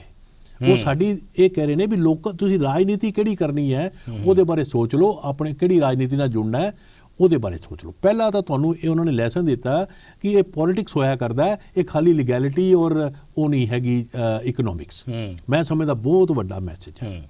ਦੂਜਾ, ਇਸ ਨੇ ਦੱਸਿਆ ਕਿ ਨੌਨ ਵਾਇਲੈਂਸ ਜਿਹੜੀ ਹੈ ਇਹ ਹਮੇਸ਼ਾ ਹੀ ਬੜਾ ਪ੍ਰੂਵਨ ਟੈਕਟਿਕਸ ਹੈ ਔਰ ਸਟ੍ਰੈਟਜੀ ਹੈ ਕਿ ਸਟੇਟ ਨੂੰ ਐਮਪਾਵਰ ਨਾ ਕਰਨ ਦੀ। ਥੋੜੇ ਜਿਹੇ ਵਾਇਲੈਂਟ ਹੋ ਜਾਓ, ਸਟੇਟ ਨਾਲ ਹੀ ਐਮਪਾਵਰ ਹੋ ਜਾਂਦੀ ਹੈ। ਸਟੇਟ ਦੀ ਕੈਪੈਸਿਟੀ ਬਰੂਟਲ ਹੁੰਦੀ ਬਹੁਤ ਜ਼ਿਆਦਾ ਹੁੰਦੀ ਹੈ ਔਰ ਤੁਹਾਡੇ ਕੋਲ ਕੈਪੈਸਿਟੀ ਨਹੀਂ ਹੈ ਕਿ ਉਹਨੂੰ ਸਸਟੇਨ ਕਰ ਸਕੋ ਵਾਇਲੈਂਟ ਮੂਵਮੈਂਟ ਨੂੰ ਲੰਬੇ ਸਮੇਂ ਤੱਕ। ਬਿਲਕੁਲ, ਇਹਨਾਂ ਨੇ ਲੈਸਨ ਇਹ ਦਿੱਤਾ ਬੜਾ ਔਰ ਪ੍ਰੂਵ ਕੀਤਾ ਇਸ ਲੈਸਨ ਦੇ ਨਾਲ, ਔਰ ਉਹਦੇ ਨਾਲ ਇੱਕ ਡਾਇਲਾਗ ਵੀ ਜਾਰੀ ਰੱਖਿਆ। ਦੇਖੋ, ਇਹਦੇ 'ਚ ਇਹ ਨਹੀਂ ਹੈ ਕਿ ਇਹਨਾਂ ਨੇ ਨੌਨ ਵਾਇਲੈਂਟ ਮੂਵਮੈਂਟ ਕਰਕੇ ਕਿ ਅਸੀਂ ਡਾਇਲਾਗ ਨਹੀਂ ਕਰਾਂਗੇ। ਇੱਕ ਡਾਇਲਾਗ ਵੀ ਚੱਲ ਰਿਹਾ, ਉਹਨਾਂ ਨੇ ਉਸ ਡਾਇਲਾਗ ਨੂੰ ਬਾਈਕਾਟ ਨਹੀਂ ਕੀਤਾ। ਉਹਨਾਂ ਨੇ ਸਟੇਟ ਦੇ ਜਿਹੜੇ ਸਿੰਬਲ ਨੇ 26 ਜਨਵਰੀ ਉਹਨਾਂ ਨੂੰ ਡਿਸਓਨ ਨਹੀਂ ਕੀਤਾ। ਸਟੇਟ ਦੇ ਜਿਹੜੇ ਫਰੀडम ਸਟਰਗਲ ਦੇ ਸਿੰਬਲ ਨੇ ਉਹਨਾਂ ਨੂੰ ਅੱਗੇ ਲੈ ਕੇ ਆਇਆ। ਸਟੇਟ ਹੁੰਦੀ ਕੌਣ ਹੈ? ਤਿਰੰਗੇ ਤੇ ਕਬਜ਼ਾ ਦੱਸਣ ਵਾਲੀ, ਇਹ ਲੋਕਾਂ ਦਾ ਏਜੰਡਾ ਹੈ। ਹਾਂ, ਉਹ ਇਹਨਾਂ ਨੇ ਬਿਲਕੁਲ ਸਾਹਮਣੇ ਲੈ ਕੇ ਆਂਦਾ। ਔਰ ਤੀਸਰੀ ਗੱਲ, ਇਹਨਾਂ ਨੇ ਜਿਹੜੀ ਗੱਲ ਸਾਰਿਆਂ ਅੱਗੇ ਲੈ ਕੇ ਆਂਦੀ ਕਿ ਗੱਲ ਸਾਨਾ ਵੱਡੀ ਹੈ ਡਿਸਟ੍ਰੀਬਿਊਟਿਵ ਜਸਟਿਸ ਦੀ। ਤੁਸੀਂ ਇਹ ਲੌਜਿਕ ਜਿਹੜੇ ਇਕਨੋਮਿਸਟ ਦਿੰਦੇ ਨੇ ਕਿ ਸਾਡੀਆਂ ਮਾਰਕੀਟ ਕਲੌਗ ਹੋ ਗਈਆਂ, ਸਾਡੇ ਕੋਲ ਇੰਨਾ ਅਨਾਜ ਹੈ ਕਿ ਪੁੱਛੋ ਹੀ ਨਾ। ਦੂਜੀ ਗੱਲ, ਪਾਣੀ ਦਾ ਲੈਵਲ ਥੱਲੇ ਜਾ ਰਿਹਾ ਹੈ, ਇਸ ਕਰਕੇ ਡਾਇਵਰਸੀਫਾਈ ਕਰ ਲਓ। ਇਹਨਾਂ ਨੇ ਇਹ ਗੱਲ ਪੰਚਾਇਤ ਹੀ ਉੱਤੇ ਕਿ ਜੇ ਸੋਸ਼ਲ ਡੈਮੋਕ੍ਰੈਟ ਪਾਵਰ 'ਚ ਹੁੰਦੇ ਜਾਂ ਆਣ ਤੇ ਉਹ ਜਿਹੜਾ ਇੱਕ ਮੈਸੇਜ ਲੈ ਕੇ ਜਾਣਗੇ ਇੱਕ ਨਵੀਂ ਪਾਰਟੀ ਦਾ, ਉਹਦੇ 'ਚ ਇਹ ਹੋਏਗਾ ਕਿ ਮਾਰਕੀਟ ਦੀ ਕੈਲਸਨੈਸ ਨੂੰ ਮੋਡਰੇਟ ਕਿੱਦਾਂ ਕਰਨਾ। ਕਿਉਂਕਿ ਸੋਸ਼ਲ ਡੈਮੋਕ੍ਰੈਟ ਥੋੜੀ ਐਕਸਪਲੇਨ ਕਰਦੀ ਹੈ, ਮੈਨੂੰ ਲੱਗਦਾ ਯੂਰਪੀਅਨ ਪੋਲਿਟਿਕਸ 'ਚ ਇਹ ਟਰਮ ਜ਼ਰਾ ਈਜ਼ੀਲੀ ਸਮਝ 'ਚ ਆ ਜਾਂਦੀ ਹੈ। ਵੈਸੇ ਮੋਟੀ ਤੇ ਟ੍ਰਾਂਸਲੇਸ਼ਨ ਹੁੰਦੀ ਹੈ ਵੀ ਚੰਗੇ ਲੋਕ, ਲੋਕਾਂ ਦੇ ਸਰੋਕਾਰਾਂ ਨਾਲ ਜੁੜੇ ਲੋਕ, ਸਮਾਜ ਨੂੰ ਸਮਝਣ ਵਾਲੇ ਲੋਕ। ਸਿਰਫ ਜ਼ਮੀਨ ਦੇ ਵਿੱਚੋਂ ਜ਼ਿਆਦਾ ਪੈਦਾਵਾਰ ਲੈਣੀ ਹੈ ਕਿ ਜ਼ਮੀਨ ਦੇ ਇਸ ਟੁਕੜੇ ਦੇ ਉੱਤੇ ਜ਼ਿਆਦਾ ਲੋਕਾਂ ਦੇ ਬੱਚੇ ਆਪਣੀਆਂ ਜ਼ਿੰਦਗੀਆਂ ਨੂੰ ਜ਼ਿਆਦਾ ਬਿਹਤਰ ਬਣਾ ਸਕਦੇ ਨੇ। ਬਸ ਇਸੇ ਫਰਕ ਦੇ ਵਿੱਚ ਇੰਨਾ ਹੀ ਹੈ। ਇਹ ਸੋਸ਼ਲ ਡੈਮੋਕ੍ਰੇਸੀ, ਇਹ ਸੋਸ਼ਲ। ਔਰ ਇੱਥੇ ਜਿਹੜਾ ਪ੍ਰੂਵ ਕਰਤਾ ਉਹਨਾਂ ਨੇ ਇਹ ਗੱਲ ਕਹਿ ਕੇ ਕਿ ਜਿਹੜੀਆਂ ਅੱਜ ਦੀਆਂ ਰਾਜਨੀਤਿਕ ਦਲ ਨੇ ਉਹਨਾਂ ਨੇ ਅੰਦਰ ਨਹੀਂ ਆਉਣ ਤਾਂ ਲੀਡਰਸ਼ਿਪ ਨਹੀਂ ਦਿੱਤੀ। ਇਹ ਕਹਿ ਕੇ ਇੱਥੋਂ ਸਿੱਧਾ ਮੈਸੇਜ ਇਹ ਹੈ ਕਿ ਇਹਦਾ ਆਲਟਰਨੇਟਿਵ ਵੀ ਸਾਨੂੰ ਲੱਭਣਾ ਚਾਹੀਦਾ ਹੈ। ਤੇ ਮੈਂ ਸਮਝਦਾ ਇਹ ਸਾਡੇ ਲਈ ਬਹੁਤ ਵੱਡਾ ਇੱਕ ਲੈਸਨ ਹੈ ਕਿ ਅਸੀਂ ਇੱਕ ਆਲਟਰਨੇਟ ਰਾਜਨੀਤੀ ਜਿਹਦੇ 'ਚ ਪ੍ਰੋਡਕਸ਼ਨ ਦੇ ਪ੍ਰੋਸੈਸ ਦੀ ਗੱਲ ਨਾ ਕਰੀਏ, ਅਸੀਂ ਲੋਕਾਂ ਨੂੰ ਕਿੱਦਾਂ ਇਨਸਾਫ ਦੇਣਾ ਹੈ, ਕਿੱਦਾਂ ਉਹਨਾਂ ਨੂੰ ਉਹਨਾਂ ਦੇ ਲਿਵਿੰਗ ਕੰਡੀਸ਼ਨ ਨੂੰ ਇੰਪਰੂਵ ਕਰਨਾ ਹੈ, ਉਸ ਤਰ੍ਹਾਂ ਦੀ ਰਾਜਨੀਤੀ ਨੂੰ ਅੱਗੇ ਲੈ ਕੇ ਆਈਏ ਜਿਹੜੀ ਲੋਕਾਂ ਨਾਲ ਜੁੜੀ ਹੋਈ ਰਾਜਨੀਤੀ। ਅਸੀਂ ਹਮੇਸ਼ਾ ਇਹ ਸਮਝਦੇ ਸੀ ਕਿ ਕੁਝ ਵੀ ਹੋਮੋਜੈਨਸ ਨਹੀਂ ਹੁੰਦਾ। ਇੱਕ ਤਾਂ ਮਤਲਬ ਕਿਸਾਨ ਤੇ ਸਰਟਨਲੀ ਕਦੀ ਅਸੀਂ ਹੋਮੋਜੈਨਸ ਟਰਮ ਦੇ ਉੱਤੇ ਨਹੀਂ ਸੋਚੀ ਸੀ।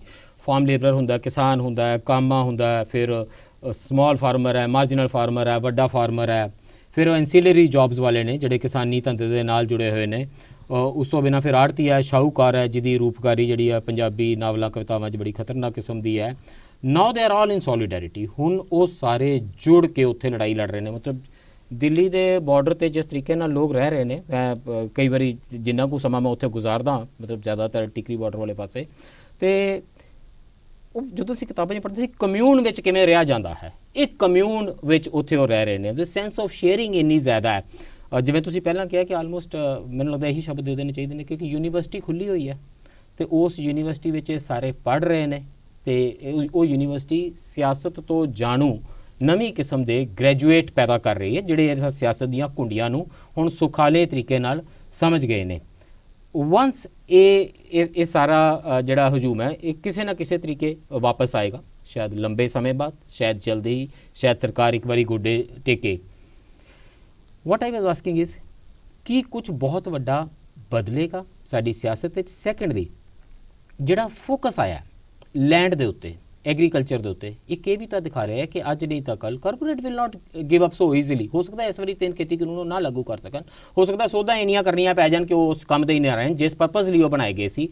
ਬਟ ਇਵੈਂਚੁਅਲੀ ਐਗਰੀਕਲਚਰ ਤੇ ਉਹਨਾਂ ਦੀ ਅੱਖ ਹੈ ਤੇ land is the next big asset. ਅੱਜ ਕੱਲ 10 ਸਾਲ ਬਾਅਦ 20 ਸਾਲ ਬਾਅਦ ਵੀ ਵਿਲ ਸੀ ਬਲੱਡ। ਅਸੀਂ ਜਿਹੜੀ ਪਹਿਲੇ ਗੱਲ ਕੀਤੀ ਹੈ ਕਿ ਜਿਹੜਾ ਲੈਂਡ ਦਾ ਮਸਲਾ ਸੀ, ਜਿਹੜਾ ਐਗਰੀਕਲਚਰ ਦਾ ਮਸਲਾ ਸੀ, ਇਹ 1980s से ਹੀ ਨਜ਼ਰ ਹੈ ਉੱਥੇ, ਉਦੋਂ ਤੋਂ ਲੈ ਕੇ ਨਜ਼ਰ ਹੈ। ਇਸ they are not giving up, they are not giving up. ਔਰ ਇਹਦੇ 'ਚ ਜਿਹੜਾ ਤੁਸੀਂ ਸੋਚਿਆ ਵੀ ਲੈਂਡ ਜਿਹੜੀ ਹੈ ਉਹਦੇ ਰਾਹੀਂ ਰਾਜਨੀਤੀ ਕਰਨਾ ਜਾਂ ਉਹਦੇ ਰਾਹੀਂ ਪ੍ਰੋਫਿਟ ਲੈਣਾ, ਇਹ ਜਿਹੜੇ ਕਾਰਪੋਰੇਟ ਹੈ ਜਿੱਥੇ ਪ੍ਰੋਫਿਟ ਹੈ ਉੱਥੇ ਜਾਣਗੇ, ਕੈਪੀਟਲ ਉੱਥੇ ਹੀ ਫਲੋ ਕਰਦਾ।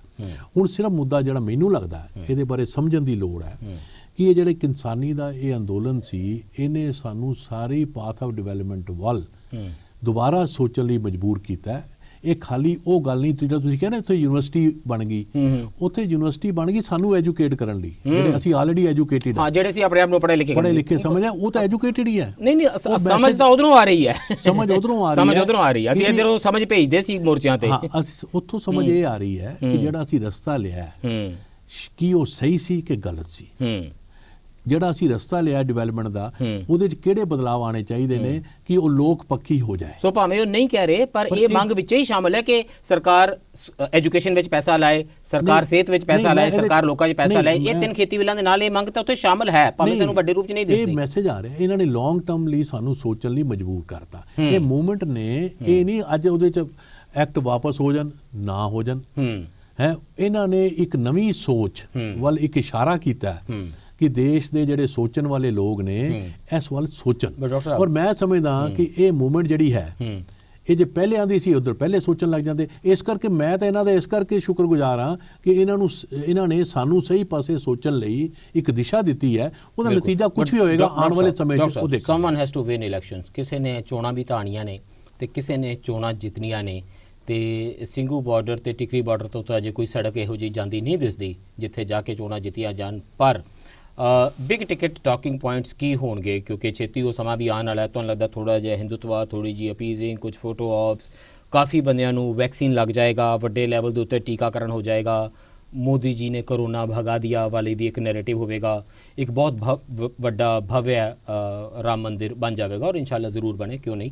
ਔਰ ਇੱਕ ਸ਼ਾਨਦਾਰ ਪਾਰਲੀਮੈਂਟ ਵੀ ਬਣ ਜਾਏਗੀ ਜਿੱਥੇ ਮੋਦੀ ਜੀ ਆਈ ਐਮ ਸ਼ੋਰ ਕਿ ਜਾ ਕੇ ਉਵੇਂ ਹੀ ਮੱਥਾ ਟੇਕਣਗੇ ਤੇ ਉਹ ਵੀ ਇੱਕ ਬੜੀ ਜ਼ਬਰਦਸਤ ਫੋਟੋ ਆਪ ਹੋਏਗੀ। ਸ਼ਾਇਦ ਜੋ ਬਾਈਡਨ ਜੀ ਵੀ ਆ ਜਾਣ, ਉਸ ਵੇਲੇ ਤੱਕ ਕਰੋਨਾ ਦਾ ਖਤਰਾ ਨਹੀਂ ਹੋਏਗਾ ਤੇ ਜੱਫੀ ਪਾ ਕੇ ਮਿਲ ਲੈਣਗੇ। ਚਾਚੀ ਕਮਲਾ ਹੈਰਿਸ ਜੀ ਵੀ ਸਾੜੀ ਪਾ ਕੇ ਆ ਜਾਣਗੇ ਤੇ ਭਾਰਤ ਮਹਾਨ ਹੋਗਾ ਤੇ ਇਹਦੇ ਬੇਸਿਸ ਤੇ ਇਲੈਕਸ਼ਨਾਂ ਜਿੱਤੀਆਂ ਜਾਣਗੀਆਂ ਕਿ ਕਿਸਾਨ ਅੰਦੋਲਨ ਨੈਕਸਟ ਇਲੈਕਸ਼ਨਾਂ ਦੇ ਵਿੱਚ ਇੱਕ ਬਿਗ ਟਿਕਟ ਮੁੱਦਾ ਹੋਵੇਗਾ and somebody will have to pay the price. ਦੇਖੋ ਗੱਲ ਇਹ ਹੈ ਕਿ ਜਿਹੜੀ ਰਾਜਨੀਤੀ ਹੈ ਤੇ ਜਿਹੜੀ ਇਲੈਕਸ਼ਨ ਦੀ ਰਾਜਨੀਤੀ ਹੈ, ਇਹ ਦੋਨਾਂ ਨੂੰ ਮਿਲਾ ਕੇ ਨਾ ਵੇਖੋ। Put your money where your mouth is. ਮੈਂ ਇਹ ਕਹਿ ਰਿਹਾ ਕਿ ਜਿਹੜੀ ਰਾਜਨੀਤੀ ਹੈ ਇਹ ਜਿਹੜੀ ਸ਼ੁਰੂਆਤ ਹੋਈ ਹੈ, ਇਹ ਸ਼ੁਰੂਆਤ ਇਹ ਨਹੀਂ ਕਿ ਆਉਣ ਵਾਲੇ ਇਲੈਕਸ਼ਨ 'ਚ ਇਹਦੇ ਤੁਹਾਨੂੰ ਰਿਜ਼ਲਟ ਨਜ਼ਰ ਆ ਜਾਣਗੇ ਕਿ ਆਉਣ ਵਾਲੇ ਇਲੈਕਸ਼ਨ ਬਿਲਕੁਲ ਹੋਰ ਅਲੱਗ ਤਰ੍ਹਾਂ ਦਾ ਆਲਟਰਨੇਟ ਅੱਗੇ ਉਭਰ ਕੇ ਆ ਜਾਏਗਾ। ਮੈਂ ਸਮਝਦਾ ਇਹਨਾਂ ਨੇ ਜਿਹੜੀ ਇੱਕ ਨਰਸਰੀ ਸ਼ੁਰੂ ਕੀਤੀ ਹੈ ਜਿਹਦੇ 'ਚ ਇਸ ਬਾਰੇ ਵਿਚਾਰ ਹੋਣਾ ਪਏਗਾ, ਇੱਕ ਪੈਰਲਲ ਥਾਟ ਅਮਰਜ ਹੋਏਗਾ ਔਰ ਉਹ ਅੱਗੇ ਚੱਲੇਗਾ। ਤੁਸੀਂ ਇਲੈਕਸ਼ਨਾਂ 'ਚ ਇਹਦੇ ਰਿਜ਼ਲਟ ਹਾਲੇ ਨਾ ਸੋਚੋ, ਨਹੀਂ ਜਲਦੀ ਨਾ ਕਰੋ। ਮੈਨੂੰ ਲੱਗਦਾ ਵੀ ਆਪਾਂ ਬਹੁਤੀ ਜਲਦੀ ਕਰ ਜਾਵਾਂਗੇ ਜੇ ਸੋਚਾਂਗੇ ਵੀ ਇਸ ਵਿਚਾਰਧਾਰਾ ਜਿਹੜੀ ਹੁਣ ਅਮਰਜ ਹੋ ਰਹੀ ਹੈ ਉਹ ਆਉਣ ਵਾਲੇ ਇਲੈਕਸ਼ਨ ਓਵਰਆਲ ਅਗਲੀ ਸਿਆਸਤ ਕੌਣ ਕਰੇਗਾ ਉਹਦਾ ਕੋਈ ਇਹ ਫੈਸਲਾ ਸ਼ਾਇਦ ਇੱਥੇ ਅਜੇ ਹਲੇ ਇੰਤਜ਼ਾਰ ਕਰਨਾ ਹੈ ਔਰ ਇਹਦੇ ਬਾਰੇ ਇਹ ਲੰਬੀ ਸਟਰਗਲ ਹੈ। ਬਾਕੀ 3 ਖੇਤੀ ਬਿੱਲ ਵਾਪਸ ਹੋਣਗੇ ਜਾਂ ਨਹੀਂ ਇਹ ਨਹੀਂ ਪਤਾ। ਇੰਨਾ ਪਤਾ ਹੈ ਸ਼ੁੱਕਰਵਾਰ ਨੂੰ ਨੀਦਰਲੈਂਡਸ ਦੇ ਵਿੱਚ ਜਿੱਥੇ ਇੱਕ ਕਾਨੂੰਨ ਬਣਾਏ ਗਏ ਸਨ ਜਿਨ੍ਹਾਂ ਨੇ ਸਾਬਤ ਕੀਤਾ ਸੀ ਕਿ ਬਹੁਤ ਸਾਰੇ ਲੋਕਾਂ ਨੇ ਜਿਨ੍ਹਾਂ ਨੇ ਬੱਚਿਆਂ ਦੇ ਨਾਮ ਤੇ ਸਬਸਿਡੀਜ਼ ਲਈਆਂ ਨੇ ਬੜੀਆਂ ਗਲਤ ਲਈਆਂ ਨੇ ਤੇ ਕਾਨੂੰਨਨ ਤਰੀਕੇ ਦੇ ਨਾਲ ਹਜ਼ਾਰਾਂ ਡਾਲਰ ਉਹਨਾਂ ਤੋਂ ਜ਼ਬਰਦਸਤੀ ਕਢਵਾ ਲਏ ਗਏ ਸੀਗੇ ਤੇ ਲੋਕ ਉੱਥੇ ਬਹੁਤ ਸਮੇਂ ਤੋਂ ਦੁਖੀ ਸਨ ਤੇ ਸ਼ਿਕਾਇਤ ਕਰ ਰਹੇ ਸਨ। ਅੰਤ ਉਹਨਾਂ ਨੇ ਆਪਣੀ ਇੱਕ ਕਮੇਟੀ ਬਣਾਈ। ਕਮੇਟੀ ਨੇ ਪ੍ਰਧਾਨ ਮੰਤਰੀ ਨੂੰ ਬੁਲਾ ਕੇ ਵੀ ਇਨਕੁਆਇਰੀ ਕੀਤੀ ਤੇ ਪਾਇਆ ਕਿ ਸਰਕਾਰੀ ਨੀਤੀਆਂ ਬਹੁਤ ਘਟੀਆ ਖਤਰਨਾਕ ਸਨ। ਆਮ ਲੋਕਾਂ ਦਾ ਲਹੂ ਪੀਤਾ ਜਾ ਰਿਹਾ ਸੀ ਤੇ ਉਹਨਾਂ ਤੋਂ ਇਹ ਡਾਲਰ ਵਾਪਸ ਲਏ ਜਾ ਰਹੇ ਸਨ ਤੇ ਸਾਈਕਲ ਆਪਣਾ ਉਹਨਾਂ ਨੇ ਕੱਢਿਆ। ਪ੍ਰਧਾਨ ਮੰਤਰੀ ਨੇ, ਮਾਰਕ ਰੁਤੇ ਉਹਨਾਂ ਦਾ ਨਾਮ ਹੈ, ਸ਼ੁੱਕਰਵਾਰ ਨੂੰ ਜਾ ਕੇ ਉਹ ਆਪਣੇ ਦੇਸ਼ ਦੇ ਰਾਸ਼ਟਰਪਤੀ ਜਿਹੜਾ ਉੱਥੇ ਕਿੰਗ ਹੁੰਦਾ ਉਹਦੇ ਕੋਲ ਸਾਈਕਲ ਚਲਾ ਕੇ ਗਏ ਨੇ, ਜਾ ਕੇ ਆਪਣਾ ਅਸਤੀਫਾ ਦਿੱਤਾ ਤੇ ਬਾਹਰ ਆ ਕੇ ਉਹਨਾਂ ਨੇ ਕਿਹਾ ਕਿ ਜਿਹੜੀਆਂ ਅਸੀਂ ਪਾਲਿਸੀਆਂ ਬਣਾਈਆਂ ਸੀ, ਜਿਹੜੀਆਂ ਮੇਰੇ ਥੱਲੇ ਚੱਲ ਰਹੀਆਂ ਸੀ, ਇਹ ਲੋਕਾਂ ਦਾ ਲਹੂ ਪੀ ਰਹੀਆਂ ਸੀ ਤੇ ਉਹਨਾਂ ਦੀਆਂ ਜ਼ਿੰਦਗੀਆਂ ਬਰਬਾਦ ਕਰ ਰਹੀਆਂ ਸੀ। ਅਸੀਂ ਸ਼ਰਮਸਾਰ ਹਾਂ, ਇਸ ਕਰਕੇ ਅਸੀਂ ਇਹ ਕਾਨੂੰਨ ਵਾਪਸ ਲੈ ਰਹੇ ਹਾਂ ਤੇ ਹੁਣ ਉਹਨਾਂ ਸਾਰੇ ਪਰਿਵਾਰਾਂ ਨੂੰ ਅਸੀਂ 30,000 ਯੂਰੋਜ਼, 30,000 ਯੂਰੋਜ਼ ਮਤਲਬ ਹੁੰਦਾ ਹੈ $36,000, $36,000 ਲਗਭਗ 26-27 ਲੱਖ ਰੁਪਇਆ ਹੋ ਗਿਆ। ਤੁਸੀਂ ਬਾਕੀ ਦਾ ਅੰਦਾਜ਼ਾ ਲਗਾ ਲੈਣਾ। ਸਰਕਾਰਾਂ ਜਦੋਂ ਪਾਲਿਸੀਆਂ ਵਾਪਸ ਲੈਂਦੀਆਂ ਨੇ, ਜੇ ਲੋਕਾਂ ਦੀ ਸੋਚਣ ਤਾਂ ਫਿਰ ਲੈ ਵੀ ਲੈਂਦੀਆਂ ਨੇ, ਤੇ ਜੇ ਅੜ ਜਾਣ ਤੇ ਫਿਰ ਸਿੰਘੂ ਬਾਰਡਰ ਤੇ ਟਿਕਰੀ ਬਾਰਡਰ ਦੇ ਉੱਤੇ ਸਾਡੇ ਯੋਧਿਆਂ ਦੇ ਨਾਲ ਉਹਨਾਂ ਨੂੰ ਖਹਿਣਾ ਪੈਂਦਾ। ਅੰਦੋਲਨ ਦੇ ਵਿੱਚ ਅੱਗੇ ਕੀ ਹੋਵੇਗਾ, ਵਿਲ ਬੀ ਵਿਦ ਯੂ। ਅੱਜ ਲਈ ਨਹੀਂ, ਧੰਨਵਾਦ, ਤੇਰਾ ਬਰਾਕਾ।